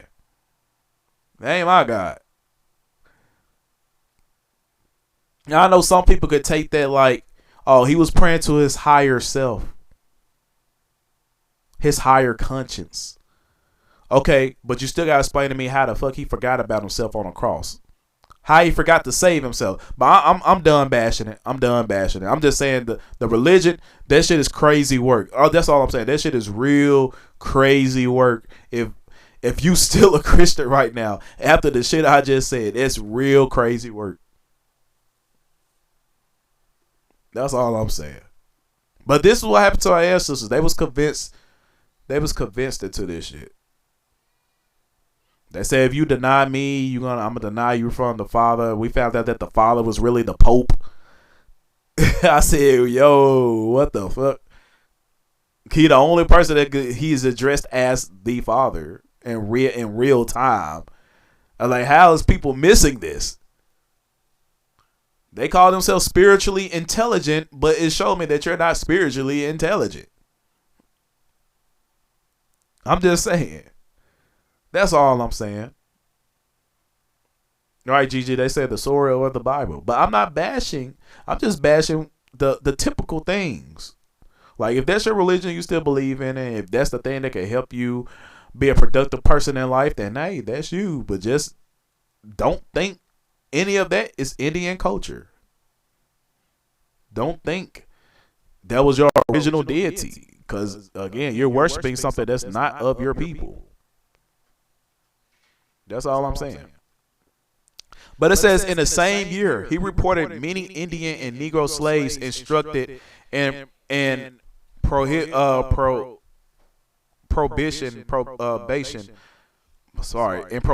of baptism, a legacy of Indian whiteness. And it says controversies over membership. But it says federally recognized tribes. It says federally recognized tribes have the power to establish their own criteria for tribal memberships. Well, shit. Okay, I'll get. Well, okay, fine. But anyways, back to it. It says the tribes have also wrestled with the historical legacy and Indian whiteness in controversies of over membership. And it says federally recognized tribes have the power to establish their own criteria for tribal memberships. It says in 1975, the Cherokee Nation enacted a provision of restricting membership to descendants of individuals labeled as Cherokee. So you see what's going on right here, right? It says they was restricting memberships of descendants of individuals labeled as Cherokee on the Dawes Commission rolls, which was compelled in the 1890s to allot land under Dawes Act. So you see right here, at one point, Cherokees wasn't even being recognized. And you're gonna soon learn why the Cherokees wasn't even recognized as a people. If you put yourself as a Cherokee at those times, they're gonna just look at you crazy, right? They're gonna look at you fucking crazy and just say, "Hey, no, you not a fucking Indian. You can't be this. You can't be that." Because Cherokees was yada yada yada. So y'all finna see right here the reasons why everybody talks shit about the Cherokees. Why they always talk down on black people being Cherokees and shit. So you finna see right here. It says, while such a descent provision are common among Indian tribes, In the Cherokee instance, the restriction had significant racial consequences. It says when federal officials compelled the Dawes Rolls, they subscribed to the notion that Indians could not be black and vice versa. So what was the Cherokees? Based off this legal proceeding right here, what was the Cherokees? This is important information right here. This is the reason why they always talk down on y'all on TikTok and y'all say that y'all are Cherokees. The Native Americans ain't letting you know why. It says it right here. It says when federal officials compelled the Dawes Rolls, they subscribed to the notion that Indians could not be black and vice versa. They therefore divided the Cherokee into those whom they considered actually Indian. So now we finna get into the Reconstruction era of who became Indians and how their identity was taken from them. So y'all about to see who the fuck took your identity, how they took your identity, and why they took your identity. So we got to read that red one more time because I want y'all to understand this. Well, the yellow one more time, all the way down. It says, while such descent provisions were common among Indian tribes, in the Cherokee instance, this restriction has significant racial consequences. When federal officials compelled the Dawes Rolls, they subscribed to the notion that Indians could not be black and vice versa. So they say they subscribed to the notion. Who came down with these notions?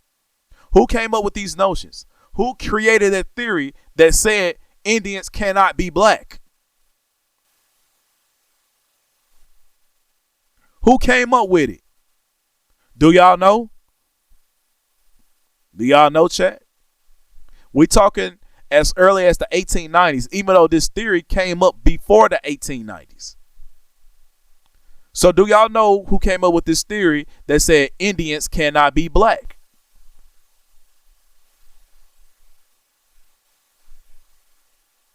We're going to get there. They therefore divided the Cherokee into those whom they considered actually Indian. So they making a decision on who they want to be Indian and who they don't want to be Indian. Who they want to be Indian and who they don't want to be Indian. But who is the they? Who is the ones that's making this decision? Yep, this is the part where y'all need to take out your pen. This is the part where y'all need to take out your paper. This is the part where you actually need to document this source. Because again, this shit is going to go on YouTube, so you can catch the rerun. It's going to go on YouTube. It says labeling them as Cherokee and those they perceived as black whom they labeled freedmen. Hold on. Where the fuck is goddamn what's their brother name? The Seminole, the one that always called. Where the fuck is Dean? Where is Dean? Cause he the main one that be saying this bullshit. You see how they switched the shit up? You see how they just changed everything right before your face? Y'all get them likes up to 70K. Get them likes up to 70K. Break them motherfucking thumbs. Break them motherfucking fingers. Get them likes up to 70K. Because this is the main point right here. This is what the Pan-Africans be unconsciously, this is what they unconsciously be saying. But they don't know where the fuck they got this shit from. 100% Native American. I don't know who you are, but you keep coming in here. So evidently, I know you watch it from the outside. So you accidentally clicked yourself in and removed yourself. You might as well come in and have a seat, Mr. Native American. This is allegedly your culture, your history. So come, sit down, come have a seat. I told y'all don't have to watch from the outside. You can come in here and you can sit out. It's that fucking simple. I am Hotel Savage. What's up, bro? Samuel George Martin. Black Jack, is you trying to say that's where it came from? Because if that's who it came from, that's not the person, but you're close. What's up, bro? So here we go right here. It says they therefore divided the Cherokee into those whom they consider Indian, actually Indian. And it says labeling them as Cherokee and those they perceived as black, whom they labeled freemen. So if you was black, if you had a skin color that was dark, they called you freeman. It ain't had shit to do with Africa. It ain't had shit to do with you coming off a damn boat. It ain't had shit to do with none of that shit. They just said, if you was dark skinned, you was a freeman.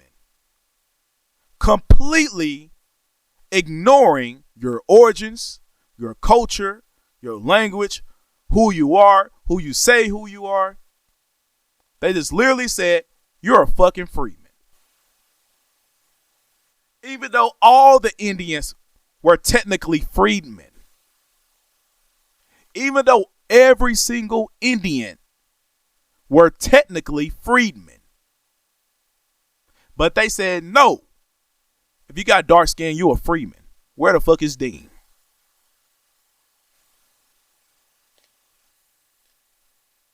Tell you, this shit needs to be studied. This shit needs to be examined. Because now we seeing this shit for what it really is. It's not what you think it is.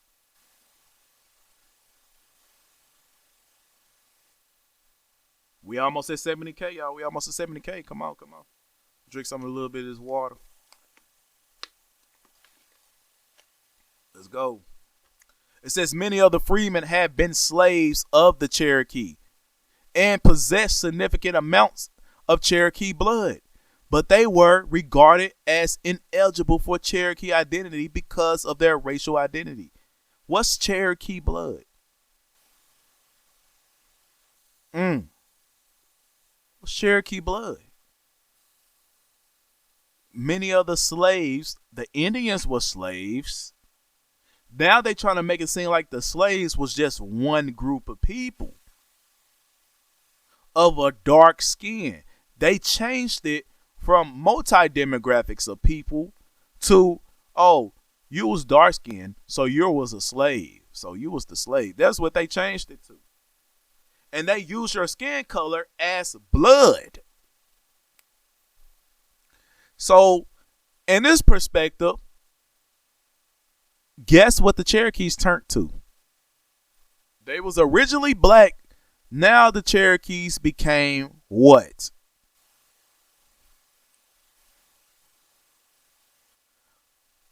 The Cherokees became what? Under this new system, the Cherokees became white. It's either you were black or you were white under this new system that they created in the 18th century. Either you were black or you were white. All Indians became white. Every last one of them. Except the ones they couldn't get away with. Every Indian under this system became white. And there's a reason they became white. Y'all gonna find that out later. Once we get deeper into the lesson. It says, by limiting tribal membership to those labeled Cherokee on these documents, the Cherokee Nation excluded most descendants of Cherokee slaves. Hey, we already brought this out the past Indian roundtables. The Cherokees owned Choctaws. The Cherokees owned Chickasaws. The Cherokees had owned some Caddo Indians. The Cherokees had owned some Natchez. So if you said Cherokee slaves, those slaves were Indians. Indians were owning other Indians. We already brought this shit out. These Indians did not own no fucking Africans. It wasn't even enough Africans to even own.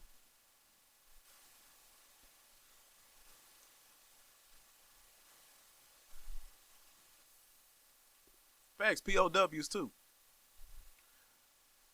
As well as many others who seem to the 1890s classifiers to be more black than Indian. More, and all we gotta do in this case scenario, all we do is gotta change this to be more black than white. That's all you gotta change it to. Cause that's what the whole argument is about. Our local correspondence, reservation by Ariel Levy, 2010.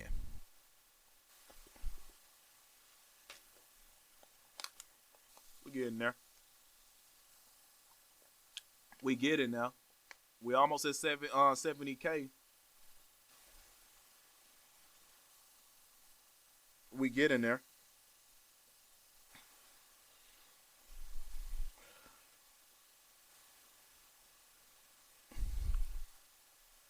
Hold on. What's all this right here? I just want to read the red. What is all this right here? All right, this is concerning the Shincox, Shinox, or the Shin. I think this is the Shincox. I think it's that. A group. It says of a group mindedness has been reinforced by the process of applying for federal recognition, which entails an exhaustive inquiry into who belongs to the tribe. The BIA requires proof that every person listed as a tribe member is the direct descendant of someone who lived on the reservation in 1865. According to the tribe's own policy, babies born in the Shinnecock mothers are automatically included in the tribal roll. But if a baby's parents are unmarried, only the father of the Shinnecock, the child is ineligible for enrollment. So let's just say the Shinnecock, the Shinnecocks, that's how you say it.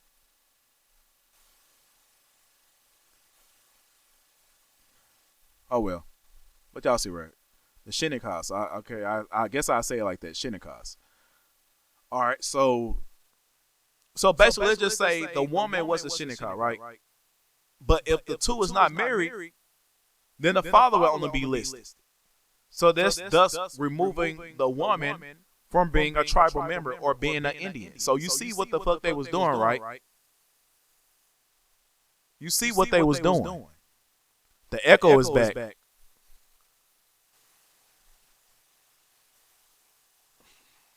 Hey man, I don't know who you is, but if you hacking my shit, you need to get the fuck up out. Get the fuck up off my shit, bro. Hold on.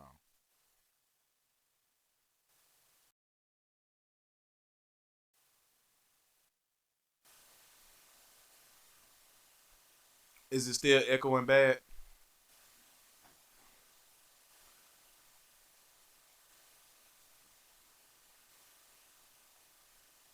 It's not. Is we good now?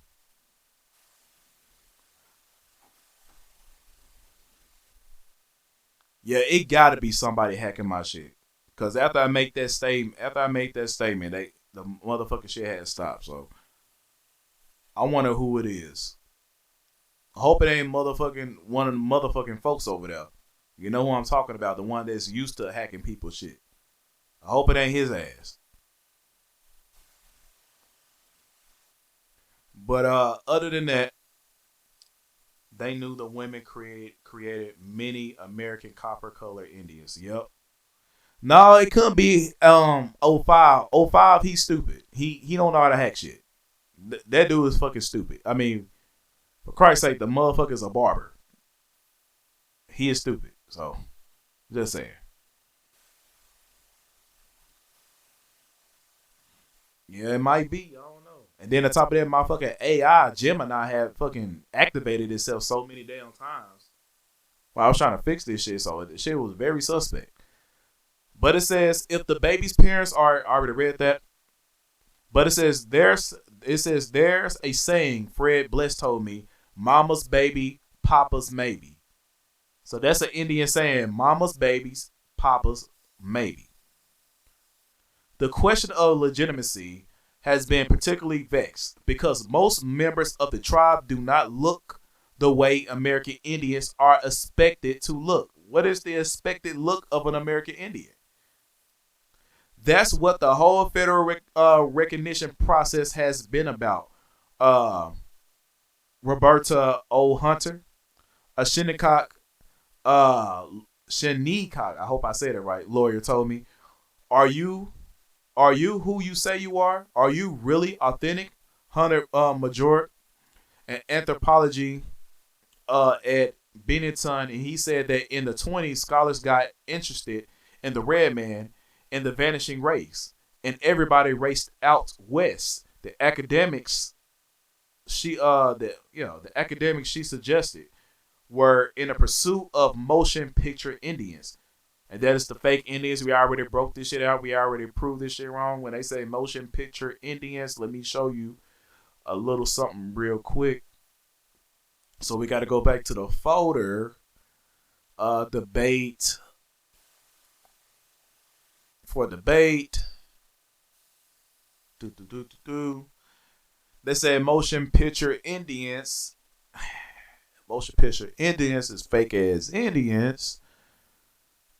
And we're going to go to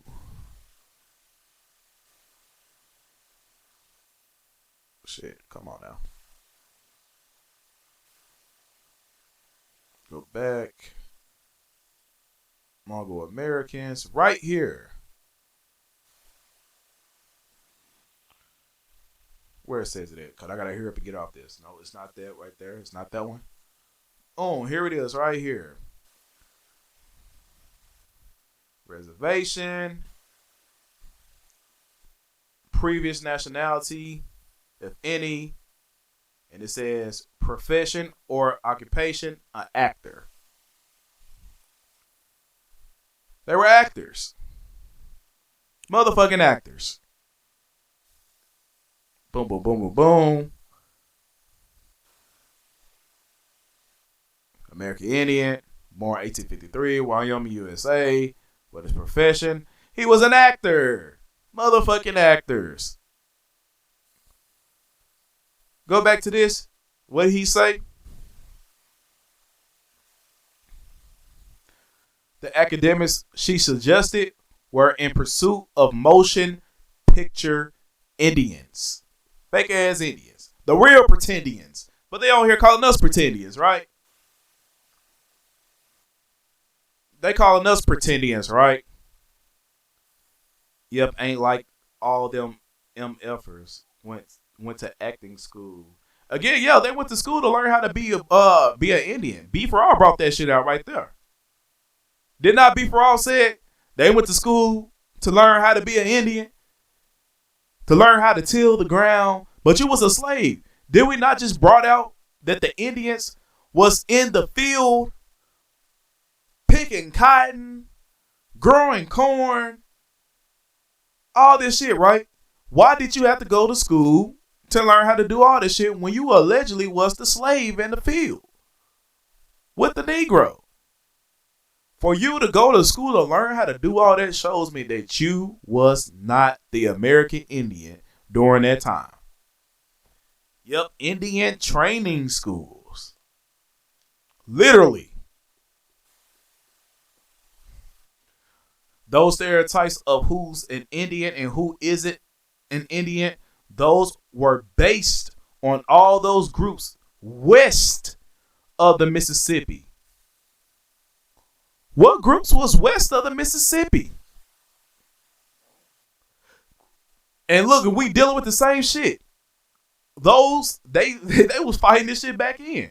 Who was deciding who to be an Indian or not? They say it was those groups west of the Mississippi. When we say west, we talking far west. And here we are on TikTok fighting the same fucking battle. They try to tell everybody else who an Indian is. In reality, the one that's calling other people not Indians, they was the pretending the whole entire time.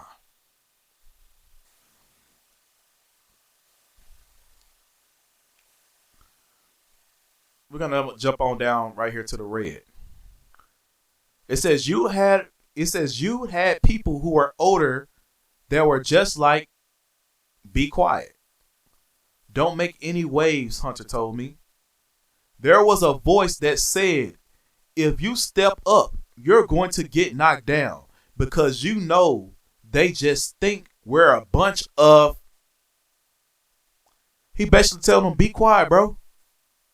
Don't try to shake the waves about our identity. And this was taking place in 1984. Right? They basically said, hey, be quiet. They're just going to knock us back down because they look at us as this. Long Island's Native Americans have been marrying African Americans. This is the white and black thing. And this is a more modern source, so it's going to say this. Since the 17th century, when the Dutch started bringing slaves into New York. From where? We already been doing this, y'all. We've been explaining this. We brought out the manifest. Where was the Dutch coming from? They was not coming from Africa. Where were they coming from? The Dutch was coming from the Caribbeans in South America. Bringing them up to New York. And it says John Strong, the premier historian of Native Americans on Long Island, told me slave status was defined by law in terms of the woman. A child becomes the property of the mother's owner. If you are a slave and you want to make sure your children are free, you marry an Indian woman. They say 17th century though. We already broke down who was the Indian at that time. This was before the white and black social status system was even instituted. So they not telling the truth in this article. But the reason I got this is because this is a black person saying that he's the original Indian. But he got his own people telling him, do not make that fight. Don't fight that. It says, but if a slave status was defined by maternity, racial status was defined by color. If the father was black and the mother was Indian or vice versa, and the child comes forward with a claim to the Native American identity, the white, arbiters, or whatever say, y'all see the word right there. It says, say, oh no. The white people would say this. Oh no, you can't jump up a notch of the hierarchy. You're black. Strong said, when I came here in 65, you will go in any of the local bars and they will talk about the Shinnecox as Monigs. This was their nickname. This is what they called them. Monigs. And it means more N-word than Indian. It is a slur that you still sometimes hear in the Hamptons. So we just learned something, right? That's what they call them, Monigs.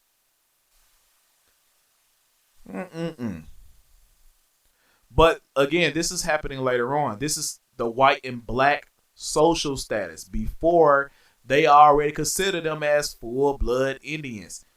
The black people were Indians. They wasn't mixed with shit. They was considered Indians before this new system even happened.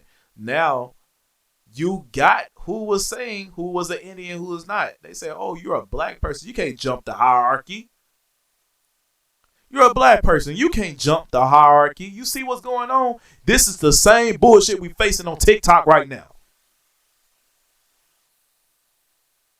This is what the Native Americans literally been throwing in our face. This is what Joya be throwing in our face. The shit should really be. It really should make you pissed off, like for real, for real. Whenever the Native Americans speak on us, this shit right here should come to your mind. You're black. Who told you to jump the hierarchy? They showing you that black means something. It ain't got shit to do with skin color. It's showing you that it means something else. Now they made black equal to a slave. Even though I just showed y'all that slave was ambiguous. It was a lot of people that were slaves. But now they changed history up so much, they making it say like only black people were slaves. People of dark skin. And now we see black means a certain social status, a hierarchy. And you at the bottom. You can't jump over the Indian. The Indian is the closest to the white man. What makes you think you could jump to the Indian? See what's going on here? Do you see what's going on here? They've been playing in y'all face the whole entire time. When you eliminate this hierarchy, then I'm gonna be real. When the people stand up to eliminate this social hierarchy, then you could really claim your identity on who you are. Because this shit is mixed up with racial hierarchy. It's mixed up with too much bullshit. If you're an Indian, you just got to be mixed with a yellow skin or a white person. That's the only way you can be an Indian. So you can climb up the hierarchy, the social status, so you can get some type of benefit. That's basically what they telling you.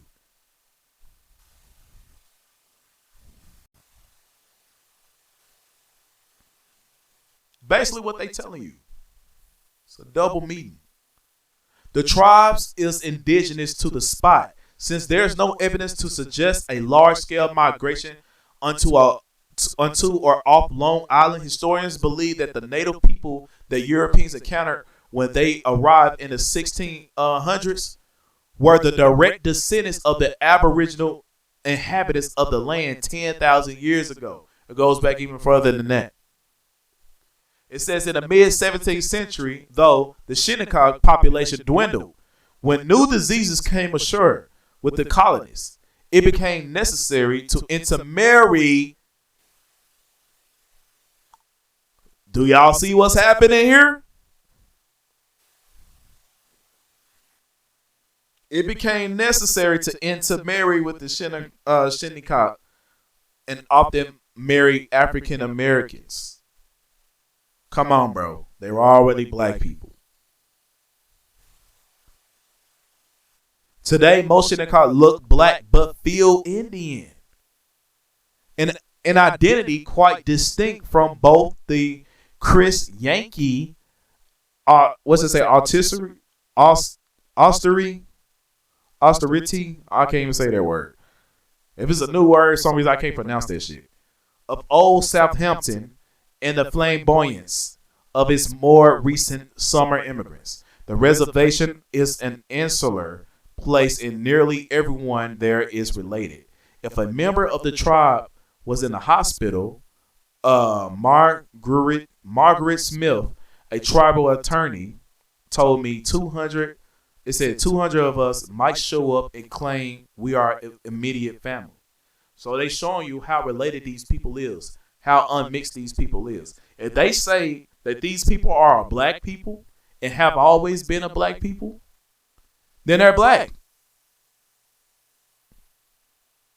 If these people were originally lighter skinned, then we would have nothing but a bunch of, know what I'm saying, high yellow or whitish people walking around. If these people were going back in, mixing in one another, then these people would universally look like Drake.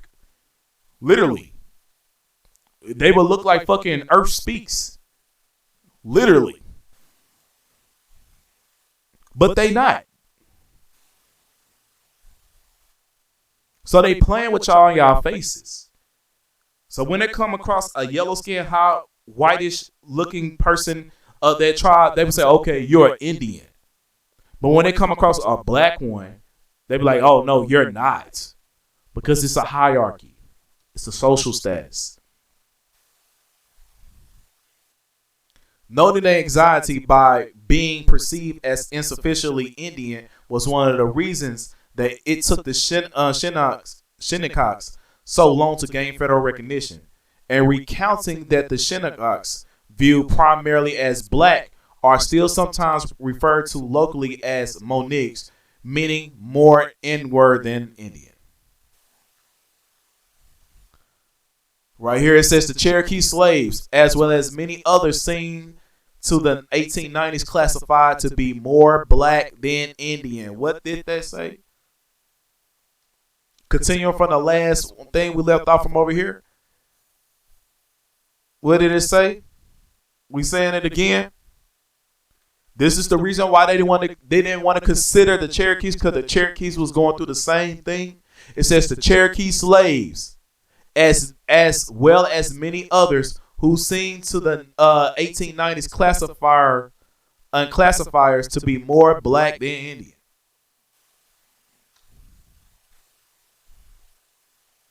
Other tribes, notably the Seminole. We already talked about the Seminoles. Just simply a runaway Indian. Have included similar restrictions that exclude black members, which have also resulted in litigation.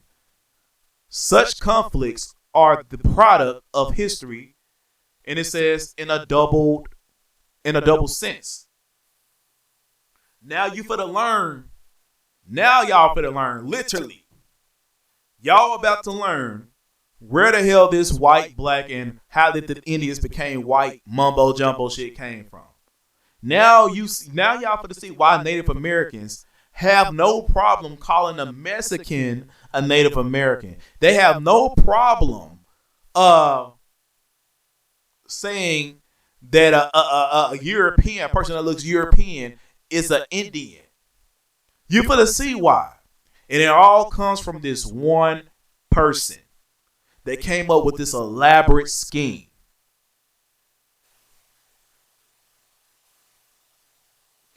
Ooh, this has been a long presentation. We are 2 hours and 50 minutes in.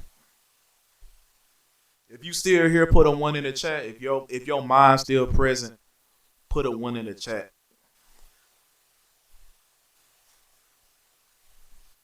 If your mind's still present, if you still active, put a 1 in the chat. Let me know.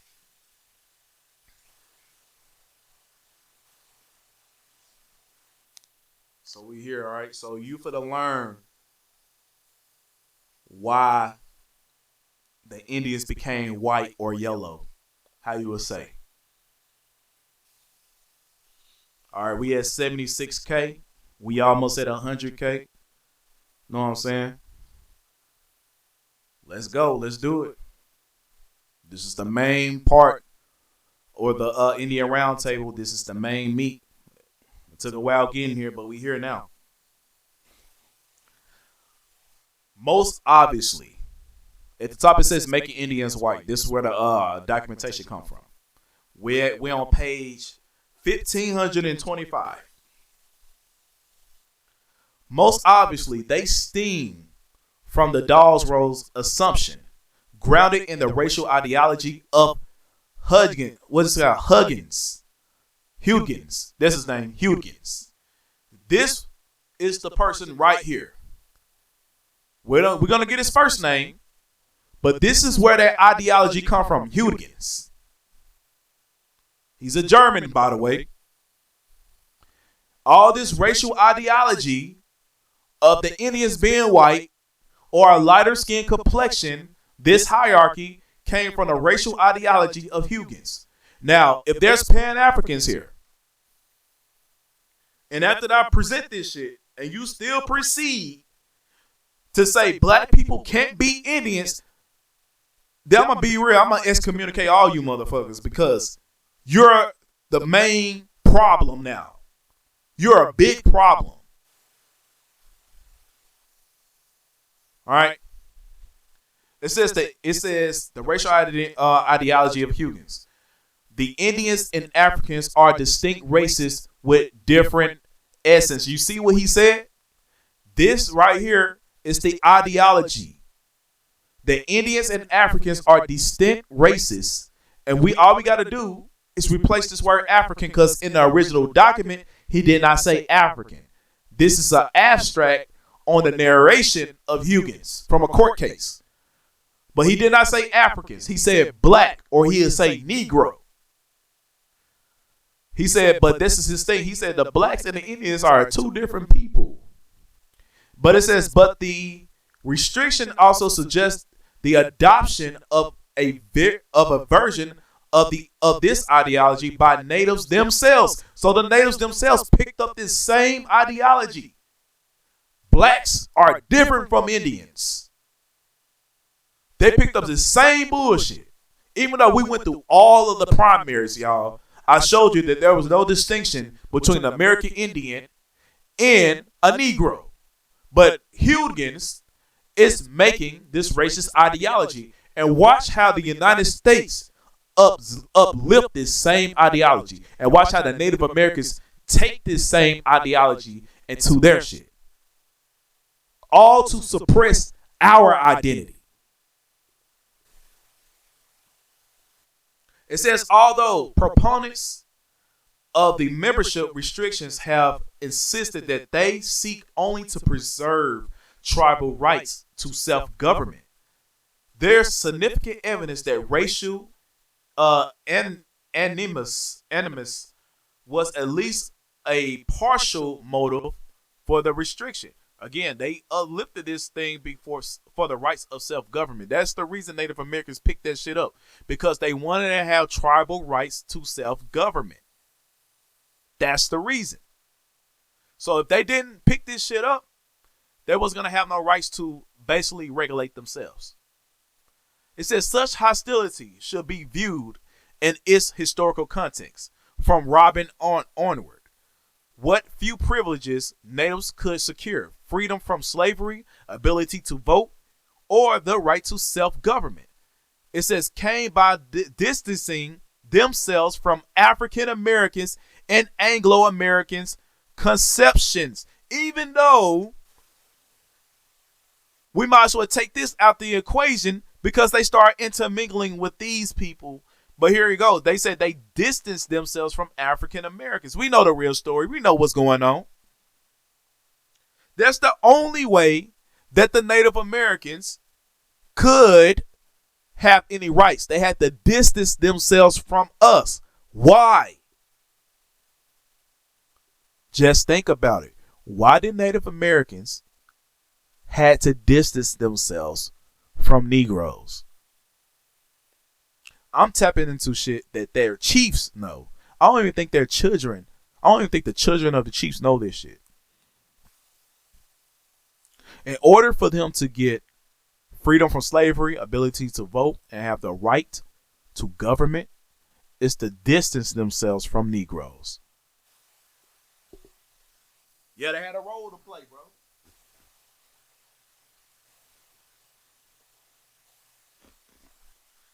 They had a role to play. Modern tribes insisted on their separatedness is understandable given this history. Once employed by Virginia's courts to claim that Indian freedom did not threaten African slavery, native whiteness. Now we hear native whiteness now excludes Afro-Native descendants from the present day privileges of Indian identity. Let's read that one more time, because that's very important. Once employed by Virginia's courts to claim that Indian freedom did not threaten African slavery, which is really just Negro slavery. It's not African.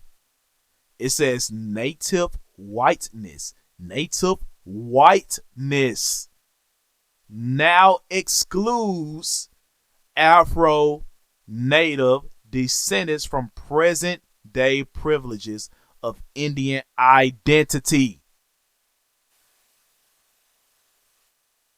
Forsake the black, absorb the white. Exclude the blackness, exclude the dark skin. Be white. As long as you be white, you will climb the hierarchy. You will have certain benefits. We see it right now.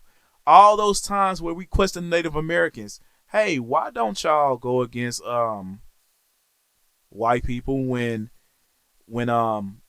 y'all claim that they did all these things to y'all, but you're still in the bed taking money from them? Why are you not bucking against them like the way you claim that you should buck against them? Well, we see why. Because the moment you do that, you go back down the hierarchy. I'm going to be real. The Native Americans ain't nothing but Europeans and Asians mixed together. And they got their bloodlines. They're not going to tell you. But a lot of them got their bloodlines from the original people of this land. Because their first descendant was a black person. The next descendants after that were modern Native Americans. Because they intermingling. They would never tell you that their original bloodline comes from back to a black person. There's a big secret they don't want you to know. And now we hear reports of cases argued and determined in the Supreme Court of Appeals of Virginia with selected cases relating chiefly to the points of practice decided by the Superior Court of the Clancy Chancery for the Richmond District, Volume 1. Who do we got at the top? Hildgens against Rights, the Supreme Court. Now we at the court case. What year? What year are we on? This shit taking place in I forgot. I don't even got the damn fucking year on here. But hopefully they're going to bring up the year. But what we should just read is the color. Right? The shit that's just already highlighted. That's what we're reading. We're reading the shit that's only highlighted. Okay? Man, great information. I'm glad I tuned in. Facts, bro. I'm telling you, you ain't going to get this shit nowhere else. Literally. You might get it after this presentation somewhere else. But they're not doing the deep research like my community is doing. They're not doing the deep research like my community is doing. I ain't mean to brag, but I got to brag on my tribe. It happened in 1806. Bet. Yep, 1806. I got to brag on my tribe. I got to brag on my community because over here in this community, it's nothing but heavyweight hitters. Nothing but heavyweight hitters. They ain't doing intensive research like this. I'm just being real. You can hate me. You can hate me all day. But you cannot deny what the fuck I said. Now watch this. So I already told y'all from the other one, I got to read that one little part to y'all again. The racial ideology came from Hughes. The racial ideology, the assumption in the Dawes Rolls concerning the racial ideology came from Hughes. We're talking 1806. We're talking Reconstruction era. Here we go. It says in their bill, they asserted this right as having been descended in the maternal line from a free Indian woman, but their genealogy was very imperfectly. It's going to have some weird ass words in here just to let you know. It says stated. It says the time of the birth of the youngest was established by the testimony and the characteristics, features, and the complexion, the hair, and eyes were proven to have been the same with those of whites. I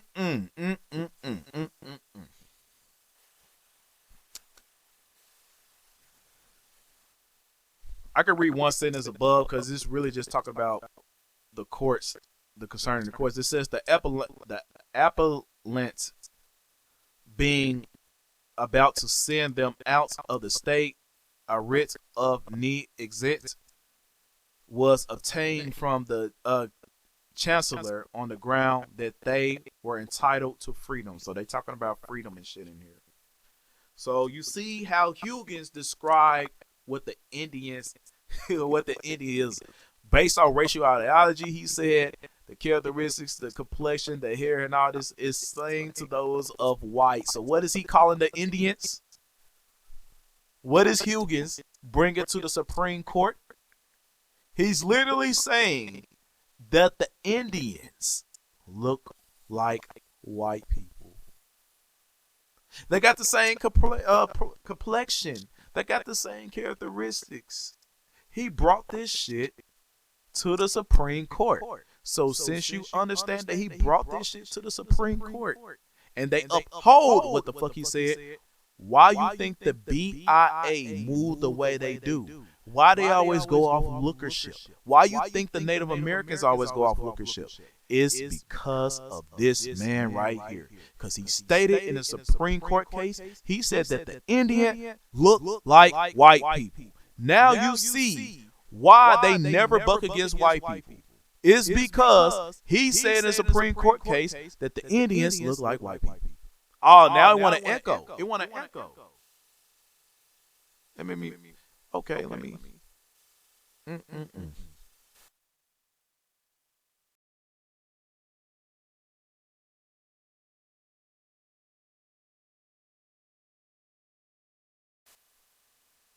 Is it still echoing? Can y'all hear?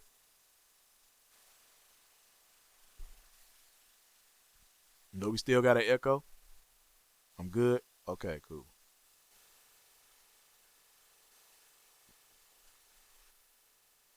The genealogy was traced back by the evidence taken in the cause, though different from the mentioned in the bill, through female ancestors to an old Indian called Butterwood Nan. Remember that name? Because all these bloodlines is going to go back to this woman, an old Indian called Butterwood Nan. It says one of the witnesses who had seen her described her as an old Indian. It says others proved that her daughter Hannah had long black hair, was of the right Indian copper color. It was generally called Indian by the neighbors who said she might recover her freedom if she was sued for it. And all those witnesses disposed that they had often seen Indians. Another witness, Robert Temple, whose disposition was taken on the part of the appellants, proves that the father of Butterwood Nan was said to have been an Indian, but he is silent as to her mother. So y'all hear it? They said they said that the let's see, make sure I got this right. The female ancestor of this woman Hannah, who's fighting for her freedom, they said her mother. The echo is back. God damn.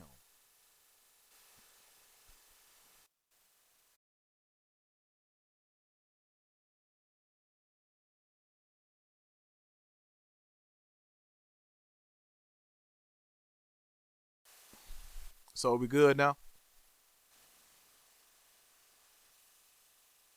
Is we good?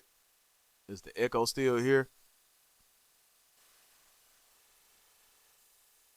Damn, what the fuck, bro? What? See there? This shit is pissing me off.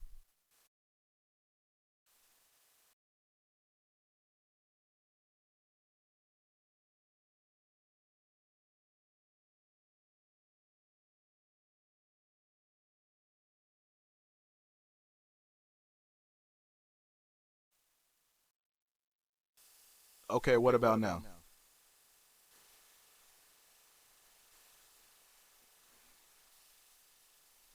We good now? Yeah, we almost at 100K, y'all. We almost at 100K. This shit is crazy. Hold on, let me check through my phone.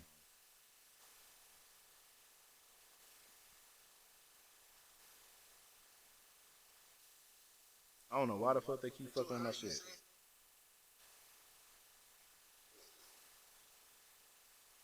Oh, yeah, hell yeah.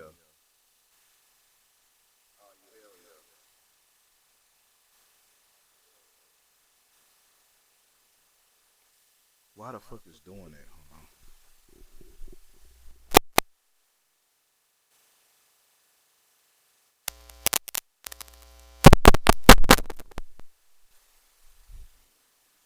Okay, hold on. Mic check. Mic check. Damn. What the fuck, bro? This shit is really pissing me off.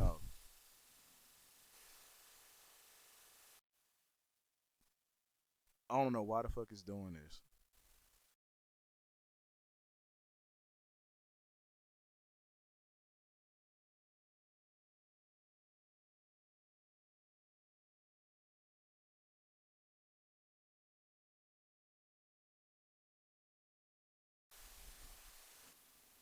All right, is it working now?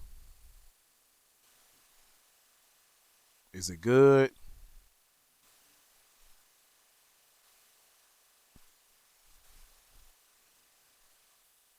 It's good now. It, I ain't had no fan on. It's just acting stupid.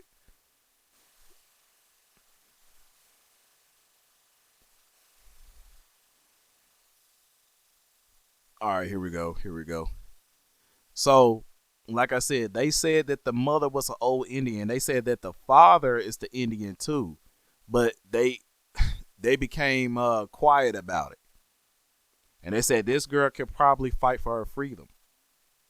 So going to the next one right over here, it says on the hearing, the late chancellor, perceiving from his own view that the youngest of the Apelices was perfectly white. Now they say, oh, she's perfectly white, and that there were gradual shades of differences in color between the grandmother, the mother, and the granddaughter, all of whom were before the court. And considering the evidence in the case, determined that the Apelices, yeah, I said it right, were entitled to their freedom. And moreover, on the ground that the freedom is the birthright of every human being, which sentiment is strongly incalculated by the first what is that article of our political catechism. The Bill of Rights, he laid it down as a general position that whenever one person claims to hold another in slavery, the onus probendi lies on the claimant. Now it says Randolph for the appellants. The ground in which the Apelices claim their freedom is that they were lineally a descendants from the free Indian woman. It says on the other side, it is contended that they were descendants from Negro women by an Indian. Now keep that in mind, y'all. They said that the granddaughter is white. This girl, Hannah, right? Hoggins is arguing that the simple fact, hey, she is since she is white, she could be free or some shit like that. But he's also arguing the matter of, hey, the Indians got to be white. But over here, they telling you like, hey, the Negro woman, they say she was a descendant of a Negro woman by an Indian. Yes, facts. They change. You see that, bro. You see it, don't you? They changed the definition. Because earlier they just said that the older woman, she was an old Indian. Now they saying that this woman was a Negro. Now they saying that this woman was a Negro in the Indian. But this granddaughter, she got long hair and she got white skin. And they say, oh, she can have her freedom because she's white. This is what the Indian looked like. They changed the shit around. This is how the Indians became white. Based off this court case right here. And it says, although the circumstances of their being white operated on the mind of the counselor, and who is the counselor? Indians, who decreed their freedom, yet as the whole of the testimony proved, prove them to be descendants from a slave, the presumption on which the decree was founded must fail.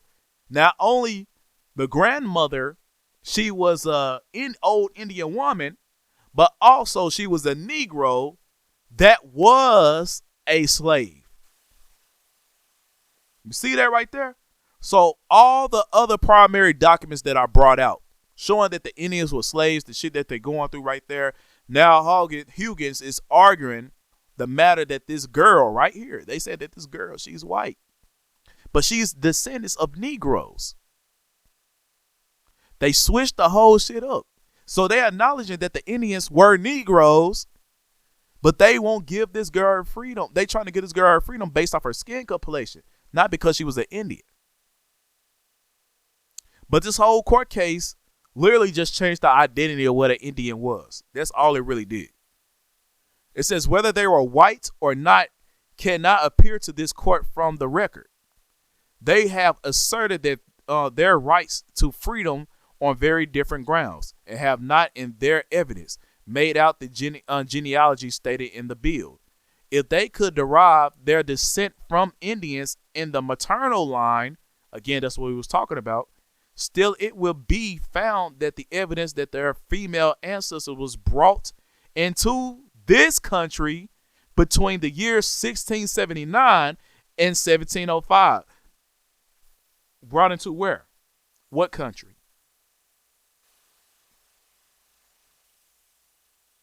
The country is the 13 colonies, the United States. And she was brought there from where? There's only a few places that she could have been brought. Either South America, or Mexico, or the Caribs, or the Louisiana Territory. That's the only way.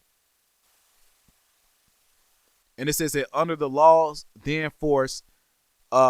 enforced might have been a slave. So they're saying this grandmother could have been a slave. If she was brought here, yes, she was a damn slave. Like, this shit is quite obvious. We just read all this shit before. But on the side right here, it says, if a female ancestor of a person, at first, what did it say? Asserting a right to freedom is proved to, I don't think I got the rest of that. But here it is right here. Randolph, in all cases decided by the court on the present question, the Act of 1705 has been considered as restricting the right of making slaves of Indians. And those cases are authority with me. Again, even though they passed the bill, based off the other information we already brought out, clearly the Indians were still slaves after 1705. So, that's out the water. It says General K. Taylor for the Appalachians. This is not common case. This is not a common case for mere blacks suing for their freedom, but of persons perfectly white. And again, who is the person who they calling is white, but she's claiming to be an Indian through the descendant of what's her name? Nanwood. I think that's her name. They say she's a descendant of her. But they just said that this old Indian woman that she's a descendant of, she just said that they were Negroes. They argued the fact that, hey, these was Negroes. And on top of that, the great-grandmother, she was an Indian slave from another country. But now the great-granddaughter, she's white now. So remember I told y'all earlier that their original bloodline goes back to black people? And they changed it to white later on. This is where it's coming from. Blood quantum wasn't based off Native American blood. It was based off black people being Indians way before blood quantum was even instituted.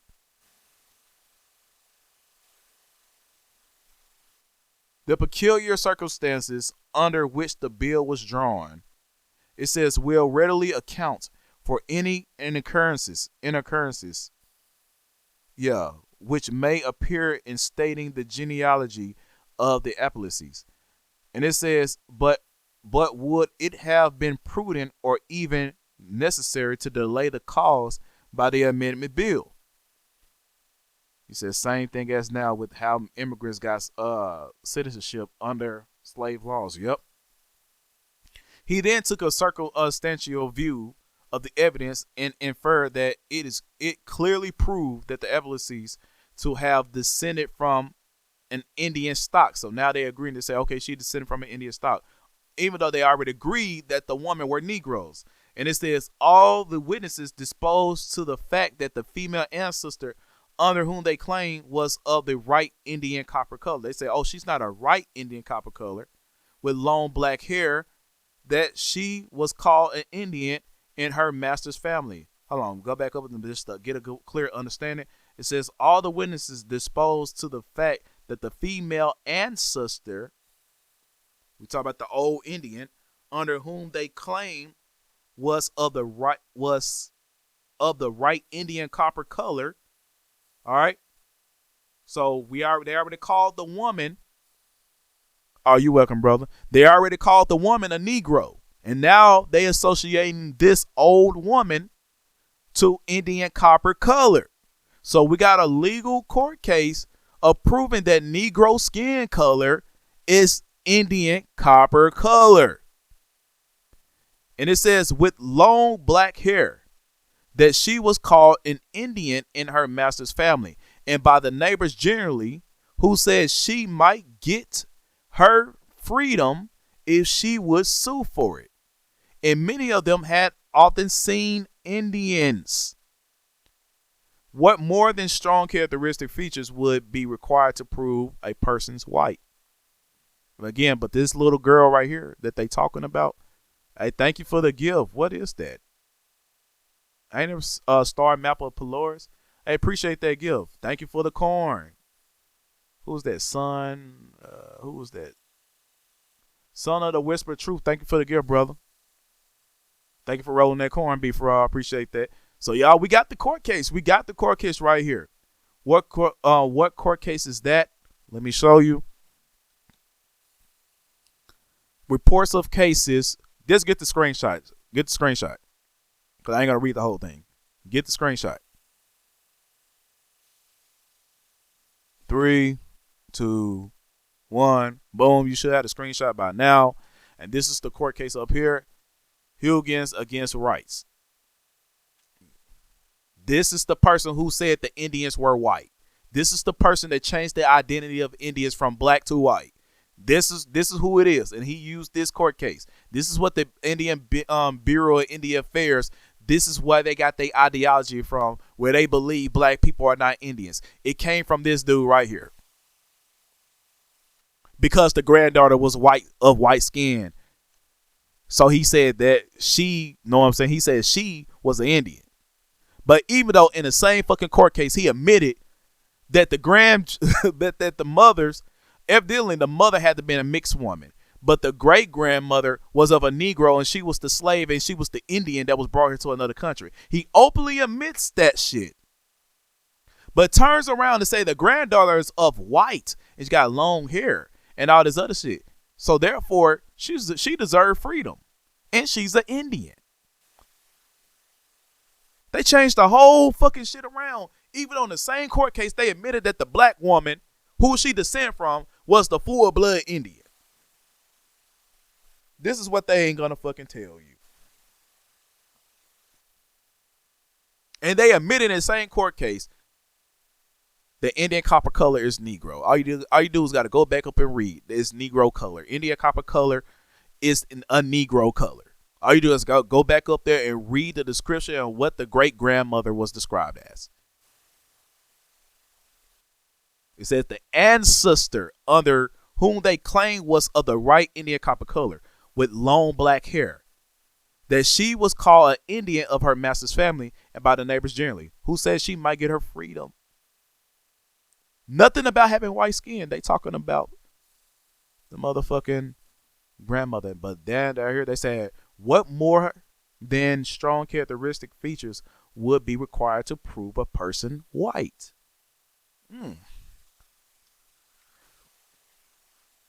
How can we prove that they white? It says from the beginning of the world till the year 1679, all Indians were in fact as well as right free persons, even though we proved that to be a lie. We already proved that to be a lie already from 1679. That was not true. We already debunked this statement. The Indians were not free. They was not going. We was fucking POWs, bro. I just showed you that the Indians was working in the field, the photographs and all types of shit. I showed you everything, laid it all down. This is Hugh getting his words. This is Hugh getting words, right? In 1807, this is his words. And he said in 1679, all the Indians was free. That's a fucking lie. No, it wasn't. So I'm showing you at the beginning of the Reconstruction era, they was already lying and changing history in the beginning of the 18th century. And they was making court cases on this shit. They was using court to change history. We almost at 100K, y'all. We almost at 100K.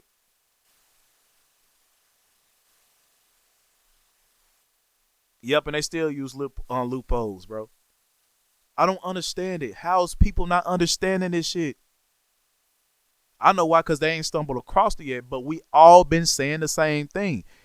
Yes, it's true. We don't have to come across the information to prove these things, because we can visually see it and feel it, right? But now we got the visual representation in history of them changing the identity of the Indian. So all that bullshit that historic be putting up talking about this is what the Indians look like. The Barracudos.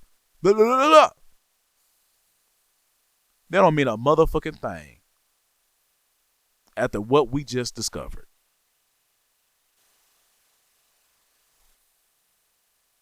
It don't mean a damn thing. So all the people claim to be Indians and they of yellow skin with the blue eyes and the blonde hair that look similar to Mexicans and shit, it's because of this right here. But guess what? She's a descendant of a woman that was a Negro that had the right copper color skin that was sent here from another country, and she was an Indian at the same time. All that at the same time. And she had long black hair. Historic. She had long black hair. Historic. The EDAR gene that you always love talking about. She had that motherfucking EDAR gene that you love talking about. Negro woman. Big Indian. And it says in that year, an act passed declaring Indian prisoners taken in war to be slaves. Uh-oh. Wait a minute.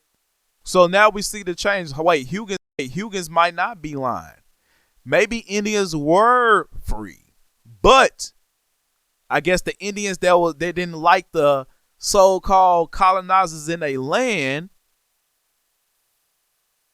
They became slaves, and there had to have been thousands upon thousands upon thousands of them drawing from your short videos. So I appreciate that.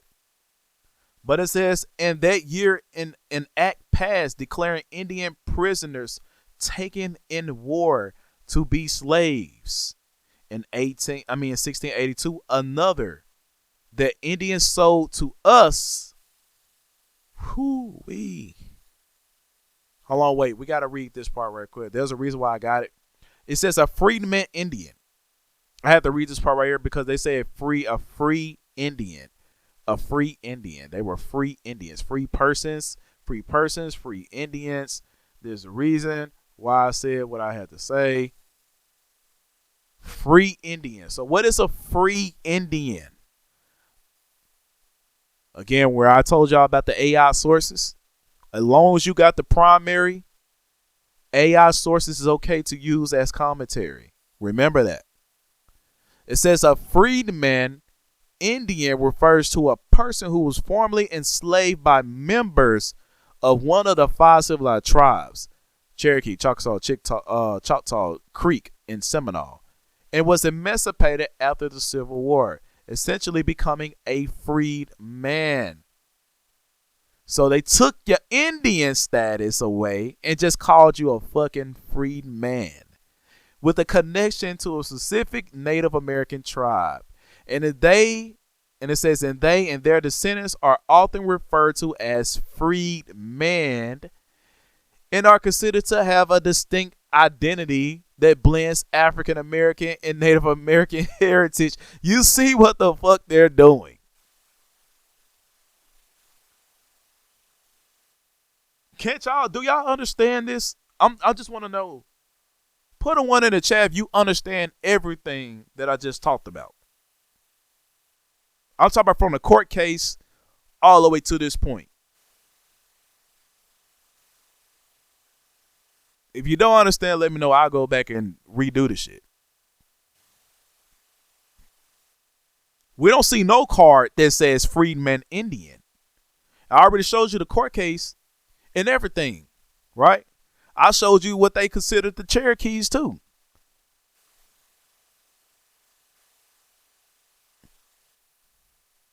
Yeah, they made India a second-class citizen.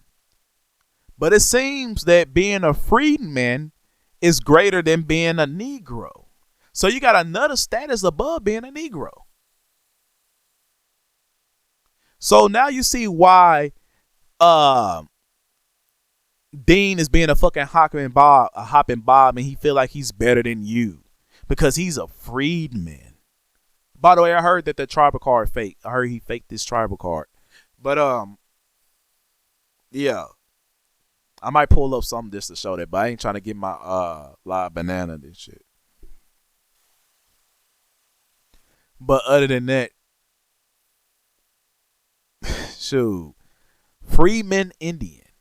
And they say, oh, it meant you was enslaved by a tribe. But again, y'all, we already taught the lesson. We already taught the lesson that the other Indians were owning POWs. POWs, the other Indians were owning other Indians. And then they became freed. And they became freed men. Whole entire time, these were black folks owning other black folks. That's all it was. It wasn't no fucking Native Americans. Ancestors, know who you are. Portrait of Zerviah Gold Mitchell. The Wampanoag, 1807 to 1898. Wrote Indian history, bibliography, and genealogy about the life of a Wampanoag leader. She was a leader of the Wampanoag tribe. Look at her. How a freedman is a fucking leader of a tribe. I thought they don't got the same benefits, the same rights, and the same roles.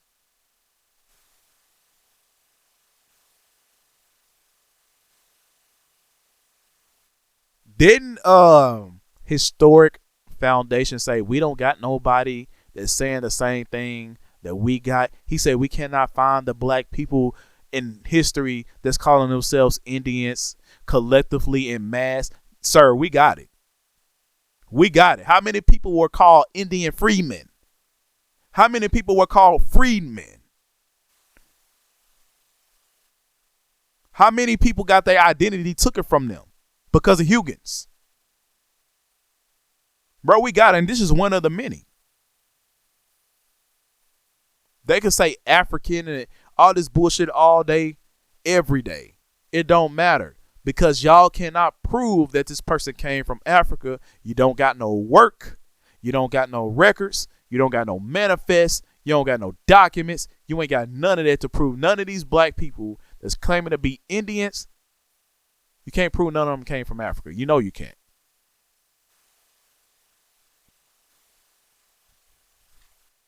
So we got freedmen as leader of Indian tribes. That's interesting. Thought they couldn't do that.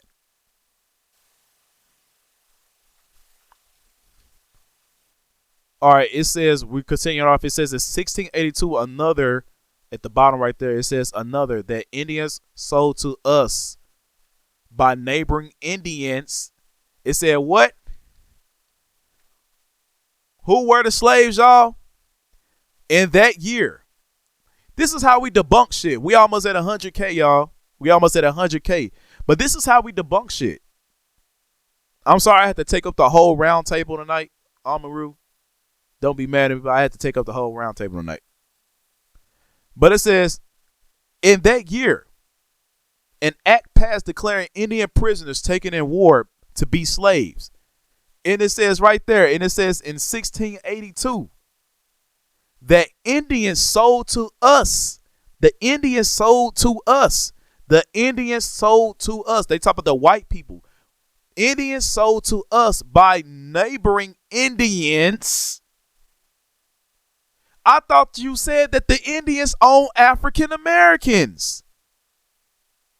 I thought you said the Indians owned African Americans. Thank you for the roses. Thank you for the roses, y'all. We got it in the court case, y'all. Because Google AI said, oh, they own African Americans. Other fucking articles from universities say they own African Americans. But from a court case from 1806 says that the Indians owned other Indians and sold them to white people. So who was those so-called African Americans? Indians. Thank you for the roses. I appreciate that. This shit is right here in y'all face, y'all. All you do is gotta read this court case. Thank you for the corn. Rolling that corn. I appreciate that. I have to steal that for motherfucker. We know the truth now. Roll that motherfucking corn if you got to. Hey, and sure, if you want to see me the bear with the thumbs up, I much appreciate that. You notice how I love that motherfucking bear. That's my spirit animal. But other than that, like I said, y'all. So we just debunked the Native Americans. We just debunked the Pan-Africans. We just debunked the United States government. We just debunked the BIA. Thank you for the change, sis. We debunked all of that shit. Because they said the Indians owned African slaves. No, they owned other Indians and they sold the POWs to Europeans. We reached 100K, y'all. Appreciate that. Appreciate that. Know what I'm saying? Thank you for the confetti. Oh, what's your name? Because you sent me several gifts. Tiani 018. Shout out to you. Appreciate all those gifts that you sent. Thank you for the mad support. Gotta lay it down, fam. Oh, okay, bro. Don't worry because look, I'm uploading this shit on YouTube tonight. I'm uploading this shit tonight. I gotta put it through the editing shit. Matter of fact, it might not be tonight because I gotta edit the shit because there's some shit in here I gotta edit and all this other stuff. But other than that, yo, because I gotta take out that music. I ain't trying to get a copyright strike. So, yeah, we're gonna get that shit. But other than that, look, we gotta continue this. I think I'm gonna end it once I finish this particular court case. Let me make sure that this is all of the court case that is, because I do have another court case I gotta cover. Let me just make sure.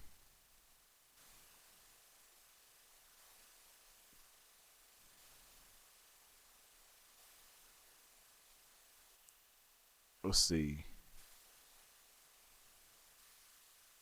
Boom. 136. Is that 136? No, this is not 136. 136 right there. Boom, boom, boom, boom, boom. Ooh, shit, we got a lot more to go. Hold on.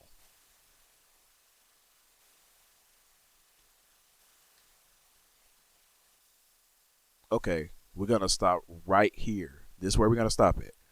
And I'm gonna bring this out on the next round table. So we got just a little bit more to go. Just a little bit more to go. And we'll be done. Alright. So we gotta finish up this court case though. We got to finish this court case up right here. So like I say, it's gonna be on YouTube. So right here it says that they sold the Indians to the white people. But those of y'all that's tired and shit, I mean, you can go ahead and go to sleep and stuff. You know what I'm saying? Y'all have to stay up for the whole lesson. But I still got to finish it, though. Because I've been dragging this for too long. But it says these acts remains in force. It says till 1691, as supposed by one of the judges, or the furthest till 1705, when it has been decided they were repealed. It says, as all Indians were free except those brought into this country. Again, so y'all learning. Remember, they said all African slaves, yada yada, came into this country. No, the people that actually came into the United States were American Indians, and they was the slave. It says right there, brought into this country within the periods under the circumstances just mentioned. The appellants must bring the appellacies within those exceptions to be entitled their services as slaves, not Africans. We ain't seen nothing about Africans, y'all. Nothing about Africans at all. It says not a case can be shown from the books where a person claiming under exception must not bring himself within it. This is the law with respect to the act of the limitations and many others, having proved the descent of the appellacies to have been from Indians, as he convinced when then undertook to prove from this course of nature the earlier periods at which the Indians restrained by a sense of modesty, and it says propagate their species, the appellacies by ancients, could trace their genealogy back to Indians who must have been brought into this country since the year 1705. They was doing genealogy way back in 1705. And they traced their ancestry to Indians outside of the country that was brought into the United States, when the United States was nothing more than 13 fucking colonies. So the major import into the United States was not African descendants. It was American Indians coming here from other countries. What was the other countries? All countries in South America, all countries in Mexico, all countries in the Louisiana Territory, and all countries in Canada, and all countries in the Caribbean. We had slaves from all over the Americas coming to the United States, the 13 colonies. And they were falsely called Africans.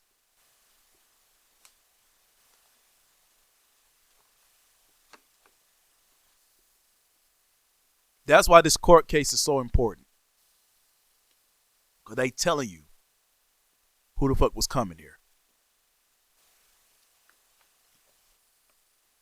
Boy, I feel like a motherfucking preacher. I'm sweating on my damn forehead. Gotta drink the bottle of water and shit. I keep saying we finna go home. We finna go home. Then I preach a little more. We finna go home, y'all. We finna go home. Motherfucker, 4 o'clock in the morning and shit. We finna go home, y'all. Still not home yet. But guess what, y'all? We finna reach the promised land. We going to the promised land and shit. Bro, I said the tabernacle. Like, goddamn, kids ready to go home, playing with paper and shit.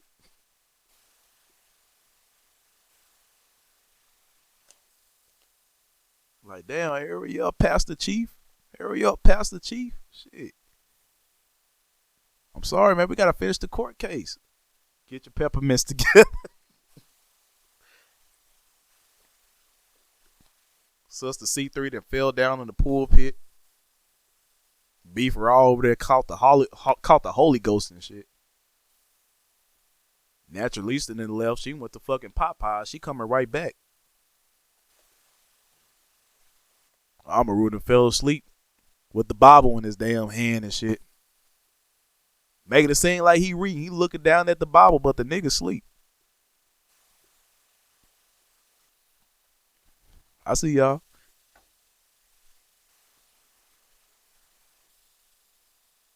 Here we go, though. Here we go. That was just a little miniature break, know what I'm saying? damn, we at 104, but let's keep it pushing. Let's get up to 110. Y'all like, damn, man, stop. I'm tired of pushing these motherfucking screen, man. My goddamn thumbs hurting this shit. Hey, but guess what? We made it past Jocko, nigga. We made it past Jocko Live. We made it past Jocko Live. That motherfucker, he was almost to 100K. But we made it past Jocko, so we did it, tribe. You know what I'm saying? We couldn't let that Lumbee, that mixed motherfucker, that goddamn Sephardic Jew Lumbee, we couldn't let that motherfucker get past this community, bro. The real hitters, we couldn't let him get past. We can't let the nobodies that just want to talk shit to everybody be a somebody. We can't let that happen. We can't let nobody use the energy of somebody else to bring himself far. No, sir. We can't let that happen. But y'all did it, tribe. Y'all brought me to great heights tonight. Not just me. We brought all of ourselves up to great heights tonight. They was using motherfucking drama to entertain the people. But what we did tonight? What did we do? What impact that we did tonight? We brought out information. That's what we brought out. We ain't have to have 160. We didn't have to have 200. Most people want drama. No, like I said, we here for the information. That's what the round table's about. So we cooking. We cooking. So y'all see right here, you see the major import into the United States. It is the American Indian. You see that the Indians who sold other people into slavery to the European man, you seen that it was other Indians selling other Indians. So who was the Indian freed man? It was the Indian, not an African slave. Not an African slave. Right? Hold up.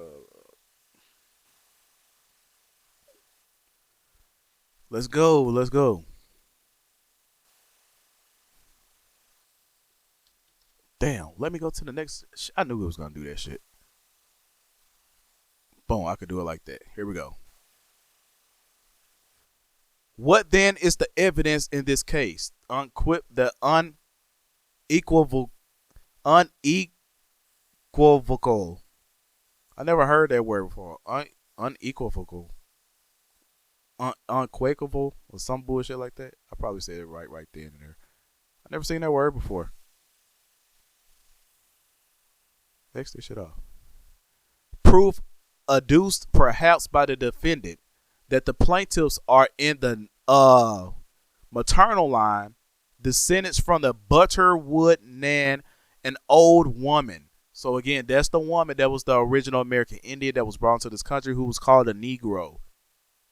That she was 60 years old in the year 1755 or upwards. That it was always understood, as the witness Robert Temple says, that her father was an Indian, though he cautiously avoids saying he knew or ever heard who or what her mother was. The other witness, Mary Wilkerson, the only one except Robert Temple who hadn't ever seen her, describes her as an old Indian. Her testimony is strengthened by the other witnesses who disposed that her daughter Hannah had long black hair, was of copper complexion, and generally called an Indian among the neighbors, a circumstance which had not okay, so the daughter was the copper color. So the great grandmother was the Negro Indian that was brought here. So they describing the daughter as having copper color with long black hair. Got you. And it says, okay, so they arguing about the great granddaughter Hannah being an Indian or not, because she got white skin. Okay, I got it. Okay, we fully got that understanding now. But it says, and this suppose her daughter Hannah had long black hair and complexion, and generally called an Indian, whom the neighbor circumstance which could not well have happened if her mother had not had an equal or perhaps a larger portion of Indian blood in her veins. As the rule, all that shit Latin, obtains in this country, the disposition of Robert Temple, as to who was reputed to the father of Butterwood Nan, without noticing her mother, is totally irrelevant to the cause. So they want to ignore her. Now they want to say, oh, she's irrelevant. But it says it could not serve the complainant. I don't know what that word is. That's Latin and shit. It should not what is there? Damn, prejudice. It should not prejudice her. Sorry.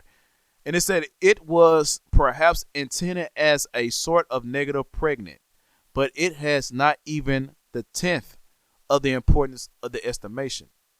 So we almost done here. As a preliminary to my opinion upon the subject, I should make a few observations upon the laws of the country as connection to the natural history. From the first settlement of the colonial. Now this shit gonna get important right here. This is some main shit right here. Some crucial shit. Some shit that they should have. Once y'all see the names, these people should have been and got into this shit. But it says the first settlement of the colony of Virginia to the year 1778 access all Negroes, Moors, and mulattoes except hold up, y'all. Hold on, real quick.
All right.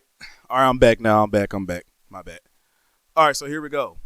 Now this is the main part right here. It says the it says from the first settlement of the colony of Virginia. The first settlement from the first settlement of the colony of Virginia to the year 1778. All Negroes, Moors. I thought Negro meant Moors. I thought I thought Negroes and Moors was the same thing.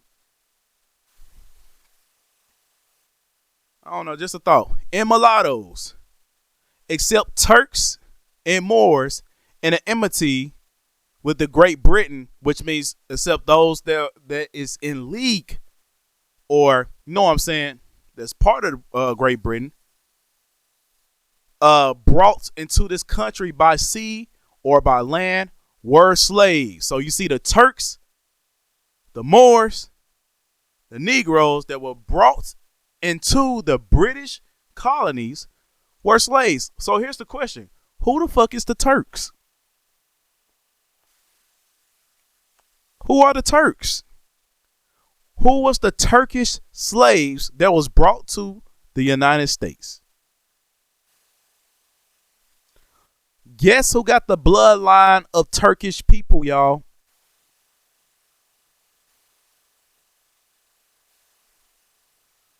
Guess who got the bloodline of Turkish people?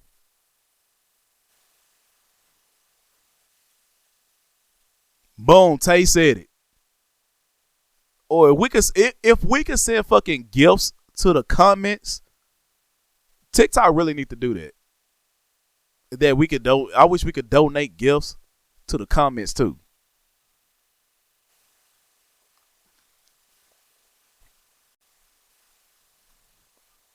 Yep, it said except those that's in enmity. Let me make sure I know what the word enmity means.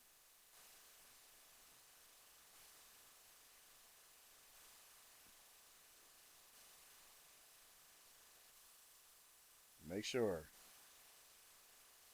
Boom, I was correct. Except those that's in enmity with Great Britain. That means except those that is friends that's in alliance with Great Britain. That's what enmity means. Then that means if they was a Turk or more, except the Turks and the Moors that is friends with Great Britain. So if they was ones that was enemies with Great Britain, it's basically on an individual level. If you're enemies with Great Britain and you was warring against them and all this shit like that, you coming to America being a fucking slave. But if you wasn't against Great Britain and shit like that, then you coming here being a slave.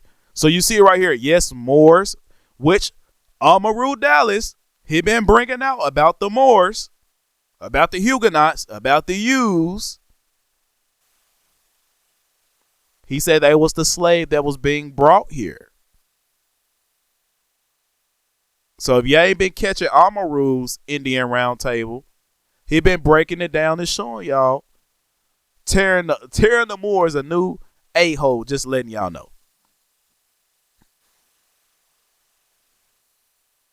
Yep. You got it, Upgrade. You got it. So why today they keep saying that the black American was the only fucking slave? We got it right here in this court case. We got an official court case that talks about it from 1806.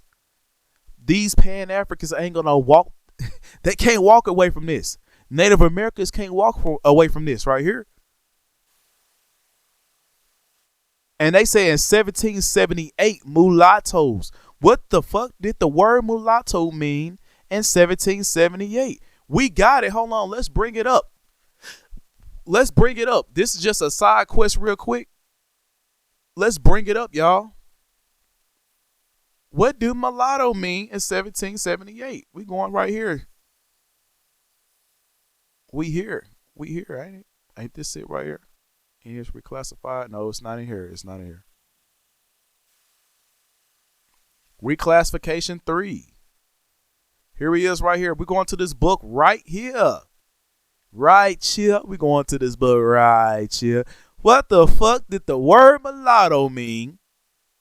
I don't know B for all's there, but B for all, I told you, if you wanted this, you was going to have to wait till the round table to get this information, B for all. So I don't know if you still here or not, but here go the information. Like, Natural always pulling something out the fucking hat. We ain't see this shit about 2-3 years ago. I told the Adjustment Syndicate I had a bunch of shit. I said I still got shit that motherfuckers still ain't seen yet.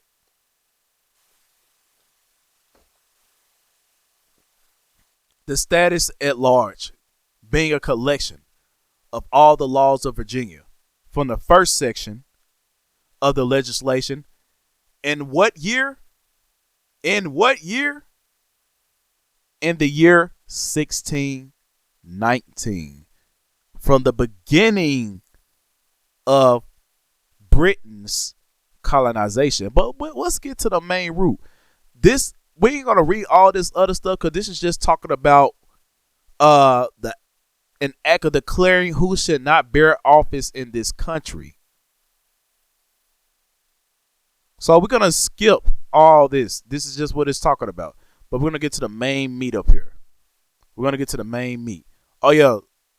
This is what I was talking about, Tay. Kuamayo, Kuamayo had you in his video. This is what I was talking about. He put you, I guess this is from your Instagram, Tay, but this is what Kuamayo did. He put you up there. The motherfucker put you up there.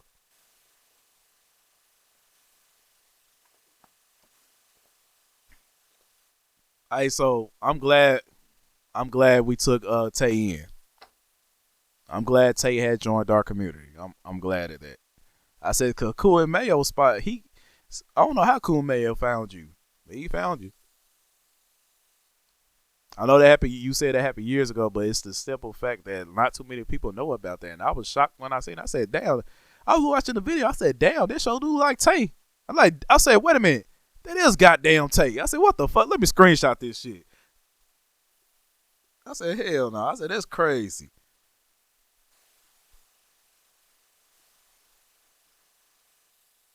I said, "What the fuck, bro?" How many views that video had got? Let's see. How many views that video had got? I don't even think I got the view count. I know it was in 100,000. Damn, I don't even got the view count, but I know that shit was like in 100,000 when I seen that video.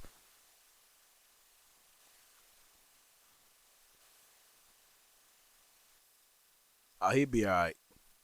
These motherfuckers ain't gonna get the recognition that they always wanted. All right, but jumping down here, we talking about the word mulatto. It says right here. It says, "And for clearing all manner of doubts, which hereafter may happen to arise upon the construction of this act or any other act, who shall be accounted a mulatto." Now they tell you who shall be a mulatto according to this act. So we talking about the first instances of what a mulatto was, right? I'm not paying for y'all membership, so stop asking me. Right here on the side it says, "Who shall be deemed a mulatto?" Deemed a mulatto. Be it enacted and declared. It is hereby enacted and declared that the child of an Indian and the child, grandchild, or great grandchild of a Negro shall be deemed, accounted, held, and to be a mulatto. So you see all the differences right there. We talk about the Indian and the Negro shall be accounted as mulatto. Let's read that one more time. It says the child of the Indian and the child, comma. Now we get into the next one. It says, my bad. It says the child of the Indian. So it just says a child of the Indian. Any child of an Indian should be accounted as a mulatto. Sorry about that. And it says, and the child, grandchild, or great grandchild, comma, of a Negro shall be deemed, accounted, and held and taken to be a mulatto. That's the mulatto. The Negro child and the Indian child. They didn't say, oh, both kids mixed or these two intermingled and became yada, yada, yada. They didn't say that. All right. Let's see. What's the last one down here?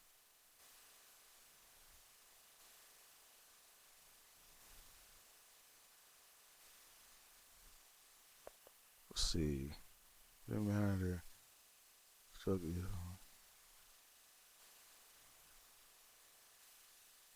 Clean all manner of debts on the construction of this act, any other act, who shall be accounted a mulatto?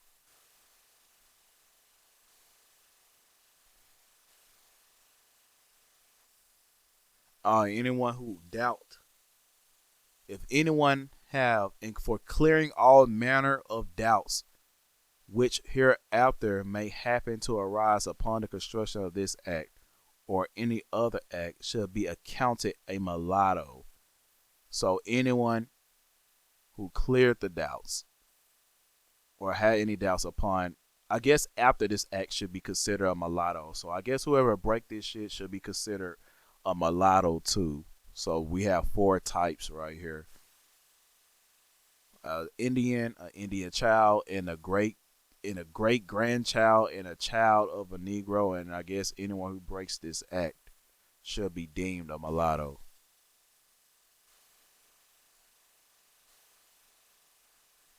All right, so we're going back to this right here. So we know what this word mulatto means. All Negroes, Moors, mulattoes. It could be a child of an Indian. It could be an Indian. It could be a child of a Negro, great, a great grandchild of a Negro, or a great great grandchild of a Negro, or anybody that broke that act could be simply a mulatto, right? And we also got some from the Tux that shows that there's no difference between the mulatto and the Indian. I guess that is necessary to bring up too. So let me bring that up as well to show you the different variations of the word mulatto. I know plenty of you already seen this already.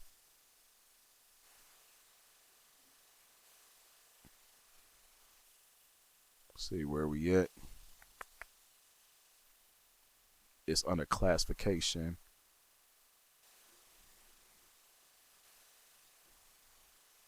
Nope, it's not in classification. So that means it is in labelism. And we go to right here. Again, we already brought this book out before. I know plenty of y'all saw this book before, but there's something important in this book. It says right here, we're looking at the word mulatto.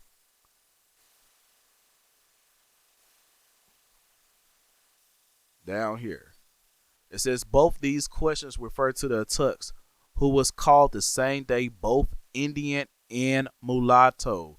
Thus, it seems that Brewer, who called the Tux the mulatto fellow in 1770, was justified by the Act of Incorporation, which called Indians mulattoes in 1760. In the absence of other testimony, such evidence does not in the least prove him to be of African origin. So it ain't got shit to do with you being African. And this is just a bonus up here. It says here the terms colored persons, blacks, and Indians are synonymous. They all meant the same thing. We talk at 1835.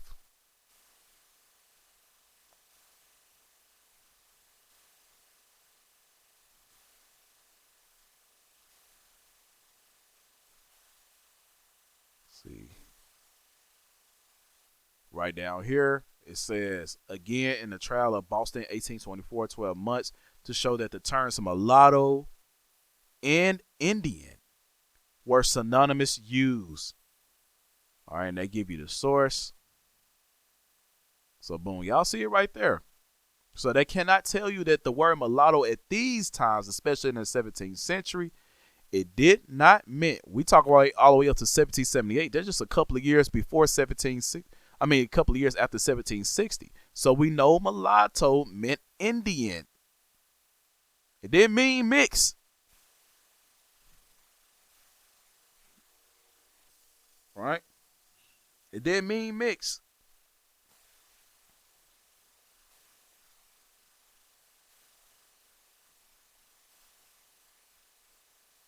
Jumping on down right here. I know this was a powerful live tonight. Get me up to 115K. I can't believe I'm saying that. Get me up to 115K. We ain't made it up this high before with the double taps and gifts and shit, but sure, get me up to 115K. We almost there. We almost finna go home, y'all. We almost finna go home. We got like 1, 2, 3, 4, 5, 6, 7, 8, 9. We got 9 more slides left. And the other slides, they real small, so you ain't got to worry about how long they is, because they ain't real long, just so you know.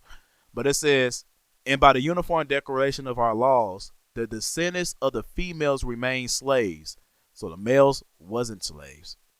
And it says, to this day, unless they can prove a right to freedom by actually emancipation or by descent in the maternal line from emancipation female. Boom, boom, boom. It says by the adjudication of the general court in the case of Hannah and others against Davis April term 1717. I mean 1777. So we even going back before 1806. We had 1777. All American Indians brought into this country since the year 1705, and their descendants in the maternal line are free. That's a lie. It's not true because we already read the Indians that was brought into the country were slaves. So which one is it? Because it says that they keep changing their words around.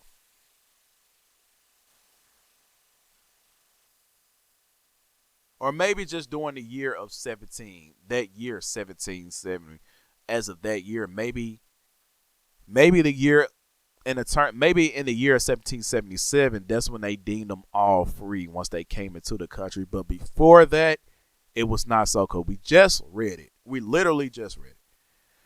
It says by the act passed in the year 1679, it was for the better encouragement of the soldiers, declared that what Indian prisoners should be taken in a war in which the colony was then engaged should be free purchase to the soldier taking them. So you see clearly who owned the Indian slaves. It was soldiers.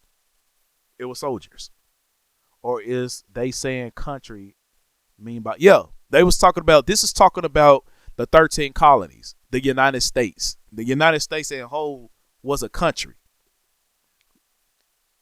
That's what they talking about. Or any other thing like Massachusetts, Pennsylvania, and all this shit. When they became part of the colonies, they all became, you know what I'm saying, the United States. So anything that wasn't the United States at that time period, it did not address that. So if they went to another country, let's just say Mississippi. At that time, Mississippi wasn't part of the United States. So shit, that would be considered another country.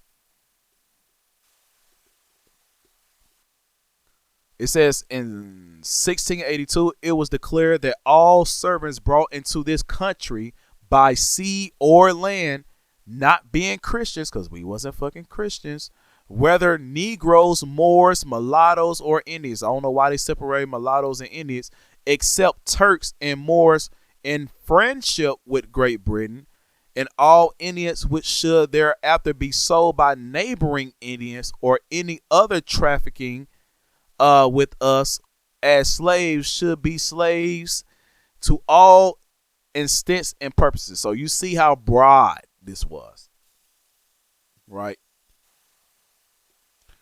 Jumping on down, consequently, I drew this conclusion that all American Indians are prima facie, something Amaru loved to say, free, and that were the fact of their nativity and descent in the maternal line is satisfactorily established the burden of proof thereafter lies upon the party claiming to hold them as slaves. And it says, to effect which, according to my opinion, he must prove the prognatrix of party claiming to be free, and to have been brought into Virginia and made a slave between the passage of the Act of 1679 and its repeal in 1691. So you see what's going on here, right? This stuff is really self-explanatory. You don't really have to really go in depth and explain it because we already see who the slaves was. We learned that POWs wasn't free. We learned that Indians brought into the country wasn't free until a later date. This whole court case is trying to prove that this girl who has white skin can be free, even though she's a descendant of an American Indian who was an Indian. Who was a Negro that was brought into this country around towards the end of 1690 something. And again, this court case is proven they trying to say that the Indians are white.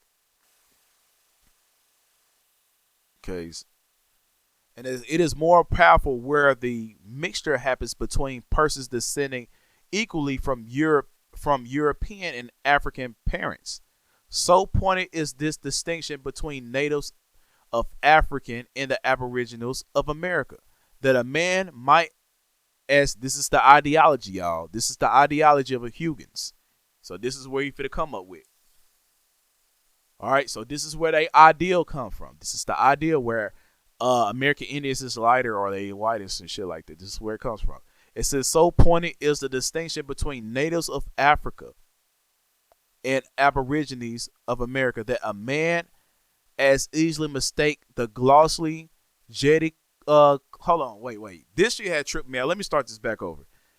Right here, it says, so pointed in this distinction between the natives of Africa and the Aborigines of America that a man might as easily mistake the glossy, jetty clothing of American bear for the wool of a black sheep, as the hair of an American Indian for that of an African, or the descendant of an African.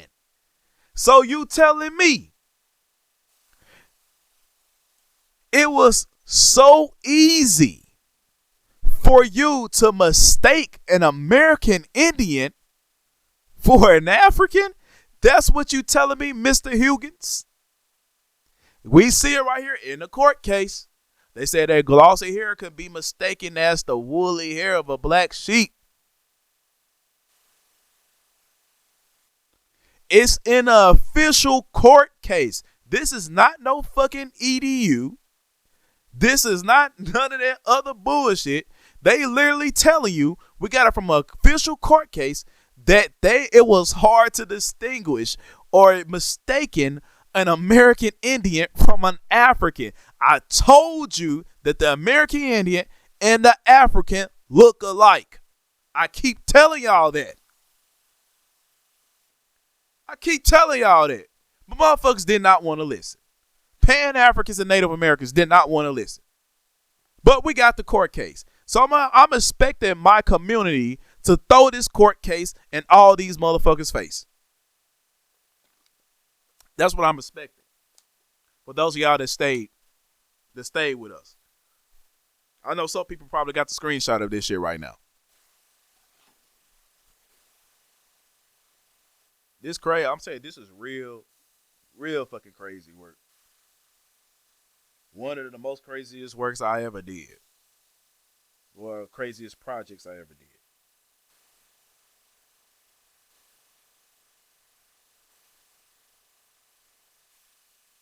Right.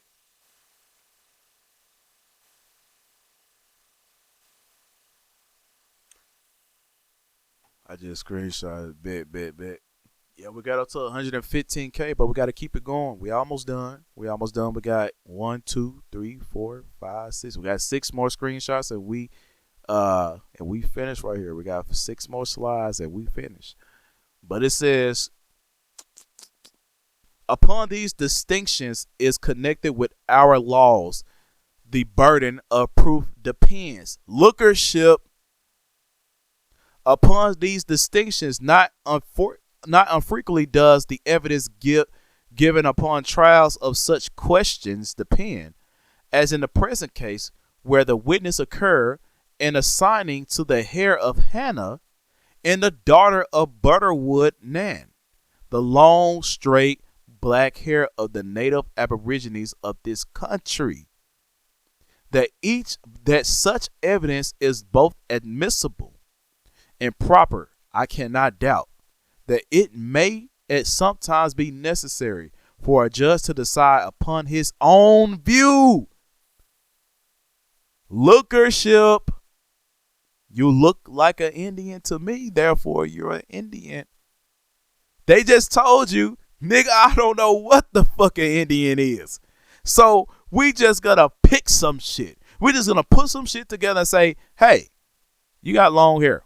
Yes, nigga, look. Our people got long hair too. Long straight hair today too. Our women do this shit all the time. Hell, fucking Cat Williams got the damn shit. Come on, bro. Come on, man. This shit is culturally flat-ironed. This shit is culturally stiffed. curled, and the hair is thick like a horse's mane. Our hair is thick like the horse's mane when we fucking straighten our hair. Go look up the untamed hair of a horse's mane. It looks similar to a damn afro. Go look it up. Go look it up. Matter of fact, we got it. You don't have to look it up. We got it. We got it. We got it for those people in the back that don't want to look shit up. We got it for the people in the back that don't want to look shit up. They rather just go off their own imagination. They're gonna watch. They finna get off the live. Natural for the show it. I don't want to see this shit.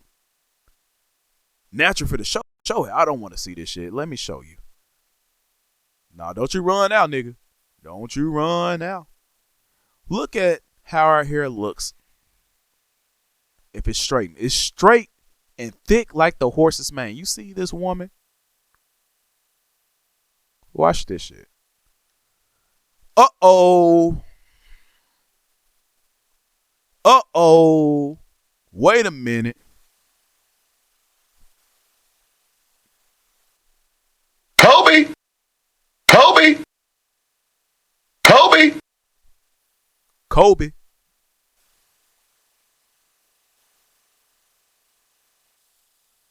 Hold on, bro. Let me make sure.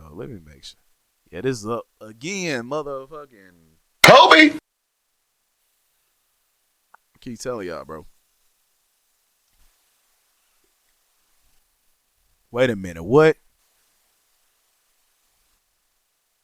Wait a minute. What?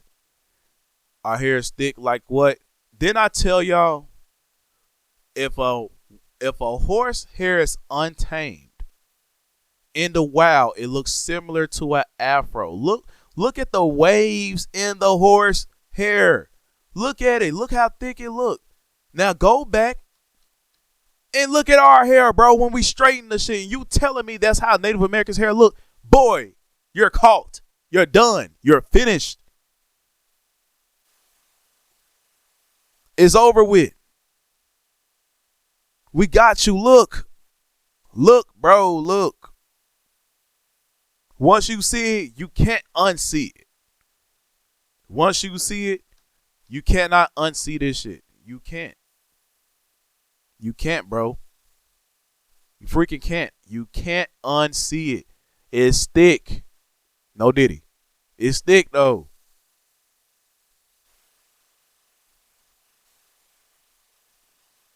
Come on, bro. They talking about the hair. They talking about the hair is long and straight. Come on, I just showed you the long and straight hair that's similar to the horse's mane. In black people, just because it's on a lighter skinned person doesn't mean they're original. It doesn't mean that's what the original hair look like, but I'm showing you we got that too.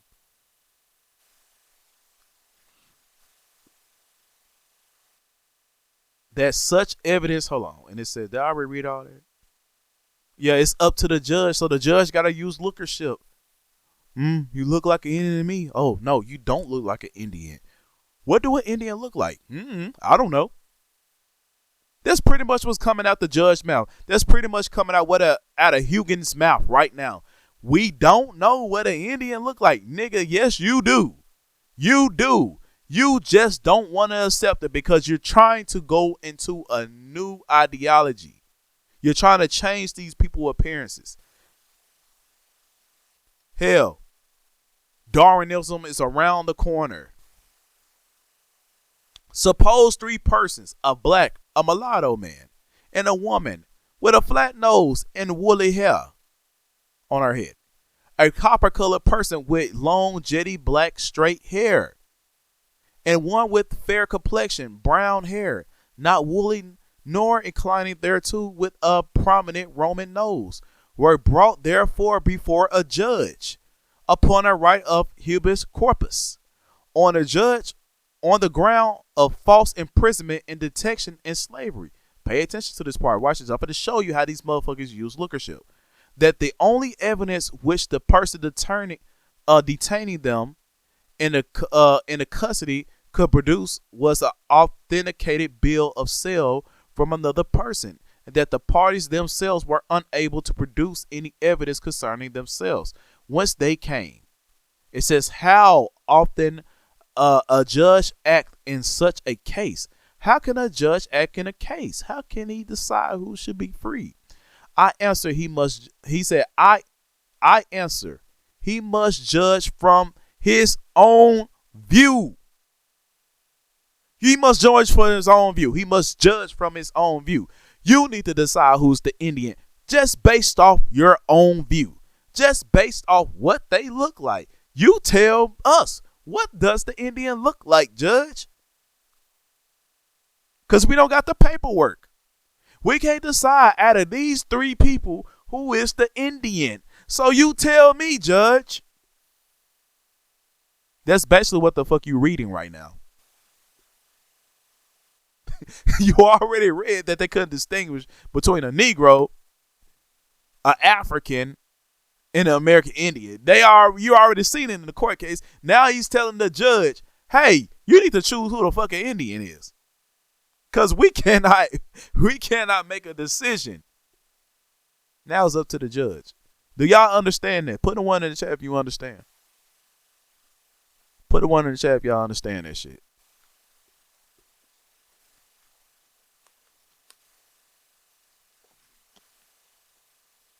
Must be a big delay.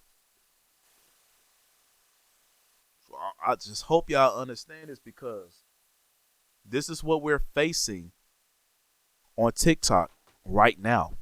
This is what we're facing in our everyday lives right now. Lookership. This court case will annihilate any debate. It really would, on a basis of identity. It will eliminate any debate proving that American Indians isn't black people. This court case will prove that they are black people and they can distinguish between certain groups of people. Who is the Indian, who is not? But it said, how must a judge not act in this case? He's telling the judge, look at your own view. Use lookership. He must discharge the white person in the Indian out of custody, taking surety if the circumstances of the case should appear authority. I never heard him say authority. I think he's trying to say authority of it or authorize it. That they should not depart the state within a reasonable time, that the holder may have an opportunity of asserting and proving them. He leniently descend in the maternal line from a female African slave. He must deliver the black or mulatto person with the flat nose and woolly hair to the person claiming to hold him or her as a slave, unless the black person or mulatto could procure some person to be bound for him to produce proof of his descent and maternal line from a free female ancestor. So you see what the fuck they just did? He said, hey, take away the Indian and the white person, which he's trying to change the identity of the Indian before your face. He just told you, hey, the Indian and the white person, Reconstruction era, taking the identity of the Indian from the black person. Remember, y'all, the Turkish people, the Turks, were slaves too. And Native Americans have Turkish blood. Just want y'all to think about that. But he said, hey, since these two got flat noses, they're going to have to prove that they are not slaves. Again, racist ideology, because there's plenty of American Indians with flat noses. The more European or white you look, they're going to say, hey, you free. But again, y'all, this was a racist ideology that was developed after 1806 or during 1806, during the Reconstruction period. But beforehand, it was not so. They wasn't looking at a black person and saying, hey, you are African. No, they just say you're a dark person. That's all it was. And Indians were called that too. 18th century, they changed a lot of shit up. But if no such caution should be required on either side, but the whole case be left with the judge, he must deliver the former out of custody and permit the latter to remain in slavery until he could produce proofs of his right to freedom. Again, if they couldn't prove their freedom based off lookership, they had to been slaves. And based off lookership, they had to been Africans. The only way you couldn't prove you was an African, according to Huygens, is that he had to provide some type of documentation, prove that you wasn't an African. And again, before 1806, they wasn't saying this shit. This wasn't even the ideology before 1806. This wasn't even a thought process before 1806. This is based on Huygens' mindset, his racist mindset, on trying to change the identity of the American Indian from black to white. That is his agenda in this court case. Judge Roney, the distinguishing characters of the different species of the human race are so visibly marked that they sorry, how the fuck? It sounded like I was for the fucking sing, bro. How the fuck I just stuttered like that? It says that those species may be readily discriminated from each other by more. Man, I crack my own self up. Inspection. It says what time period is this? This court case was taking place in 1806. But it says this at least is emphatically true in relation to the Negroes, to the Indians, of North America and the European white people. When, however, these races become intermingled, it is difficult, if not impossible, to say from inspection only which race predominates in the offspring, and certainly impossible to determine whether descent from the given race has been through the paternal or maternal line. In the case of a propostus of unmixed blood, therefore, I do not see but the fact may be as well ascertained by the jury or the judge upon view, lookership, as by testimony of witness who themselves have no other means of information, but where an intermixture has taken place in relation to the person in question. The certiorari is not infallible, and the testimony must be resorted to for the purpose of showing through what line a descent from the given stock has been deduced, and also assertion perhaps whether the coloring of the complexion has been derived from a Negro or an Indian ancestry. The bottom line right there is the main point, and also to ascertain whether the coloring of the complexion has been derived from a Negro or an Indian ancestor. What the fuck did I talk about earlier? They couldn't tell the difference between an American Indian and a so-called African. And now they saying we need to figure out if they got their black skin from the Indian or the Negro. We know the white skin we know the pale yellow skinish white skin ain't gonna come into existence until either the Turkish or the European man had intermingled. We know how this shit happened. And this is the case of Miss Wright. She was mixed with these others. In the case of the person visibly appearing to be a Negro, The presumption is in this country that he is a slave, and it is incumbent on him to make out the right to freedom. But in the case of a person visibly appearing to be white, to be a white man or an Indian, again, they trying to make them both the same. You see how they try to go back and forth with white skin and Indian, then they go back and forth between black skin and Indian. They just told you in the beginning, they couldn't tell the difference between a black person and an Indian. Now, again, they trying to change the identity into a person having white skin and an Indian. They trying to change the identity of a Indian having brighter skin, pretty much. The presumption is that he is free, and it is necessary for the adversary to show that he is a slave. And again, we already brought out the history. Your skin color wasn't the proof if you was a slave or not. That wasn't it. We'll see. We got 2 more slides and we done. It says, it is proved that John, a brother of Hannah, brought a suit to recover his freedom, and that Hannah herself made an almost continual claim as to her right to freedom, and so much that she was threatened to be whipped by her master for mentioning the subject.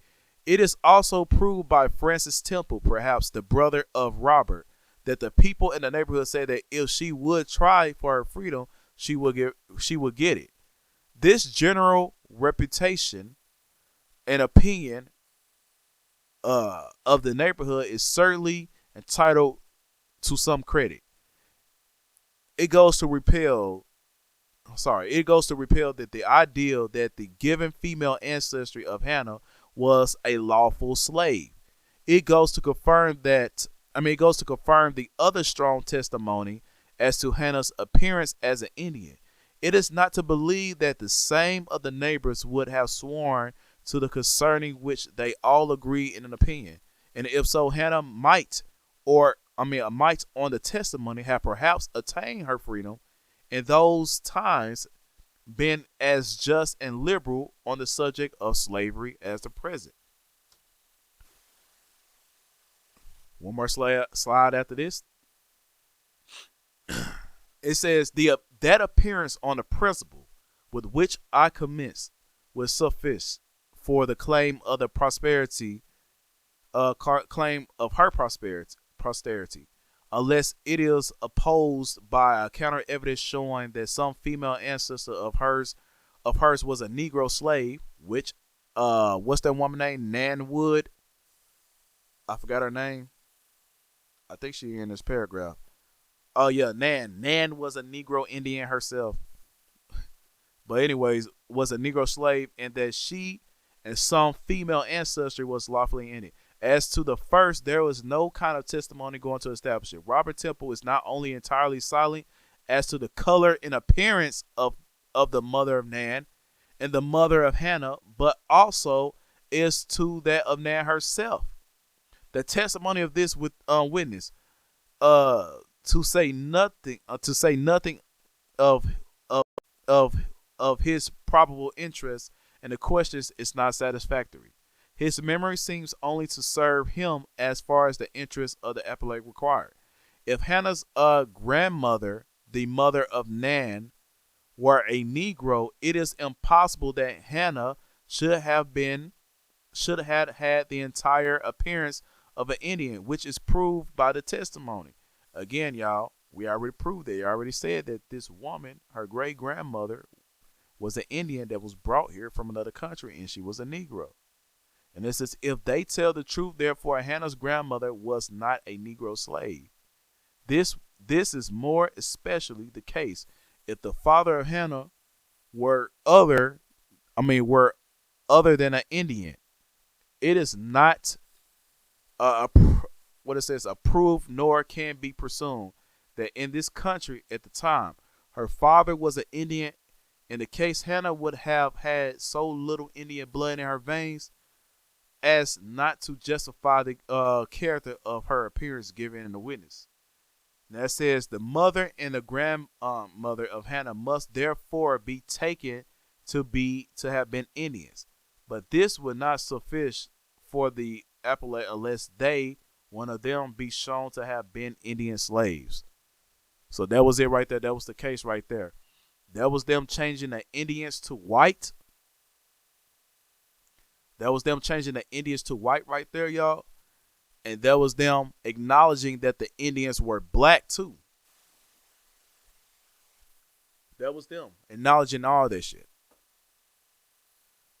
But y'all, we made it to 120K.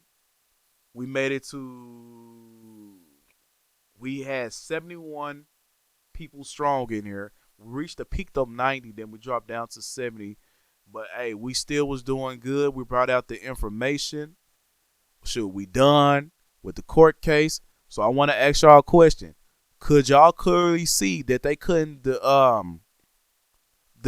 distinguish between American Indian and a Negro when it came down to lookership? Could y'all see that? And also, could you see how they was changing the dark complexion of an Indian to white? Did y'all see all of that? The Indian went from black to white in this court case, and they acknowledged that the Indian was originally black because of this particular grandmother that came into this country from another country. She was an Indian slave, and she also had dark skin like a Negro, right? So could y'all see all that? Could y'all understand that? Was there a couple of things wrong? Could y'all let me know? But if the lesson was good, shit, like I said, just drop a 1 or whatever. But other than that, like I said, man, I'm done. I'm done with the presentation. Let me X this over here. Put this back over there. Yeah, I'm done with the presentation. Thank y'all for the gifts.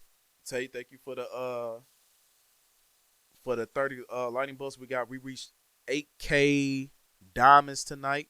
8K diamonds. I mean, we're a couple of short from Port City, but we reached 8K diamonds tonight. But we have reached, know what I'm saying? We have got past motherfucking Jocko. We got past his ass when it came down to the double tap of the screen, the likes and shit like that. So I'm gonna leave the panel open for about 5 minutes, 6 minutes. Is there anybody that want to come up and speak real quick? If not, I'm gonna go ahead and end the live. So let me know. Show you right.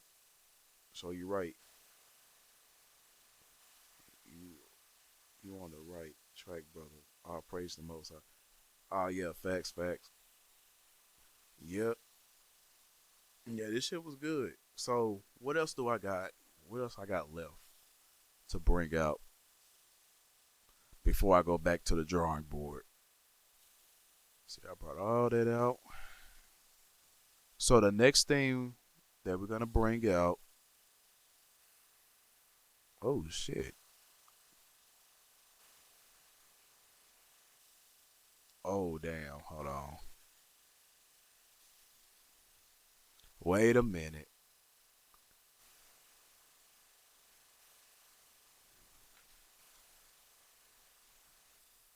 Oh, okay, we good. I about to say, I know I fucking finished that court case. I know you lying to me. I was about to say that shit.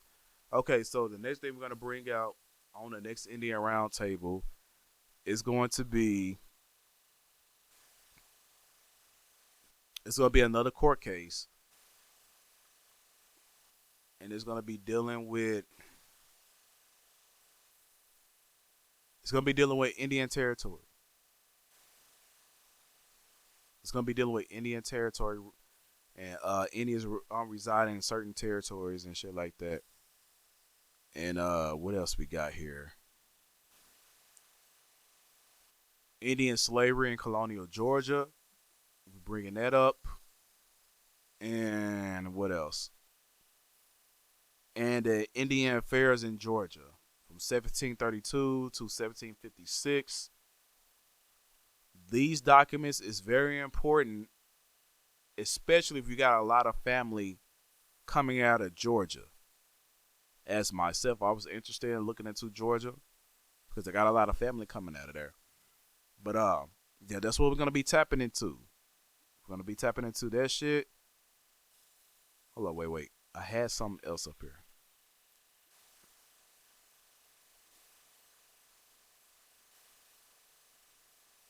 Okay, good. Okay, that's going accordingly with the Georgia shit, so I don't have to bring that out yet. Yeah. Sorry, y'all, I'm not showing y'all this shit that I got because I'm gonna save that for the round table. Okay, yeah. So we're going over Georgia history at the next Indian roundtable. We're going over Georgia history. I must say, you guys always put in the work and giving it raw and uncut. Bro, appreciate it, bro. This is a lot of work. Yeah, man, my fucking eyes hurt. Man, it's fucking 1:07 in the morning. But I prolonged this shit. I had to do it. But y'all, I see nobody requested a box, so yeah, we're gonna end this live. I appreciate the gifts. I appreciate the likes. I appreciate the follow, y'all. If you new in my chat and you still ain't follow yet, go ahead and follow. You know what I'm saying? But yeah, we finna go ahead and close this shit out. Thank you for the follow. I appreciate that. But yeah, we finna close this shit out. The next Indian roundtable will be this Tuesday at 7 o'clock. And I don't know if you there, Amaru. I'm gonna let you go first, Amaru. But if you're not ready by 7 o'clock, then I'm gonna let Anya. I believe Anya says she wanna present. So we're gonna let Anya go. Then after Anya, then it'll be you, Amaru. Unless Lavores or Tay wanna come up with something, or B for all, or Naturalista, or anybody else wanna bring something, or C3. Do I want to tell them about the group? Oh yeah, if you wanna join, look at y'all typing on the side. I got the Telegram open and shit. If y'all wanna join my community, let me know. DM me directly, cause I gotta verify who y'all is at the same time. DM me directly, and if everything checks out, I'm gonna send you the link to my community. Cause hey, we all here. Me, Amaru, Beautiful Goddess, Anya, Prophet, all of us, Naturalista, all of us is here. Know what I'm saying? We got a whole community. It's called the East Empire, of America. That's what it's called, the East Empire of America. EEOA, pretty much EEOA. So we got various people. We see Samuel just joined.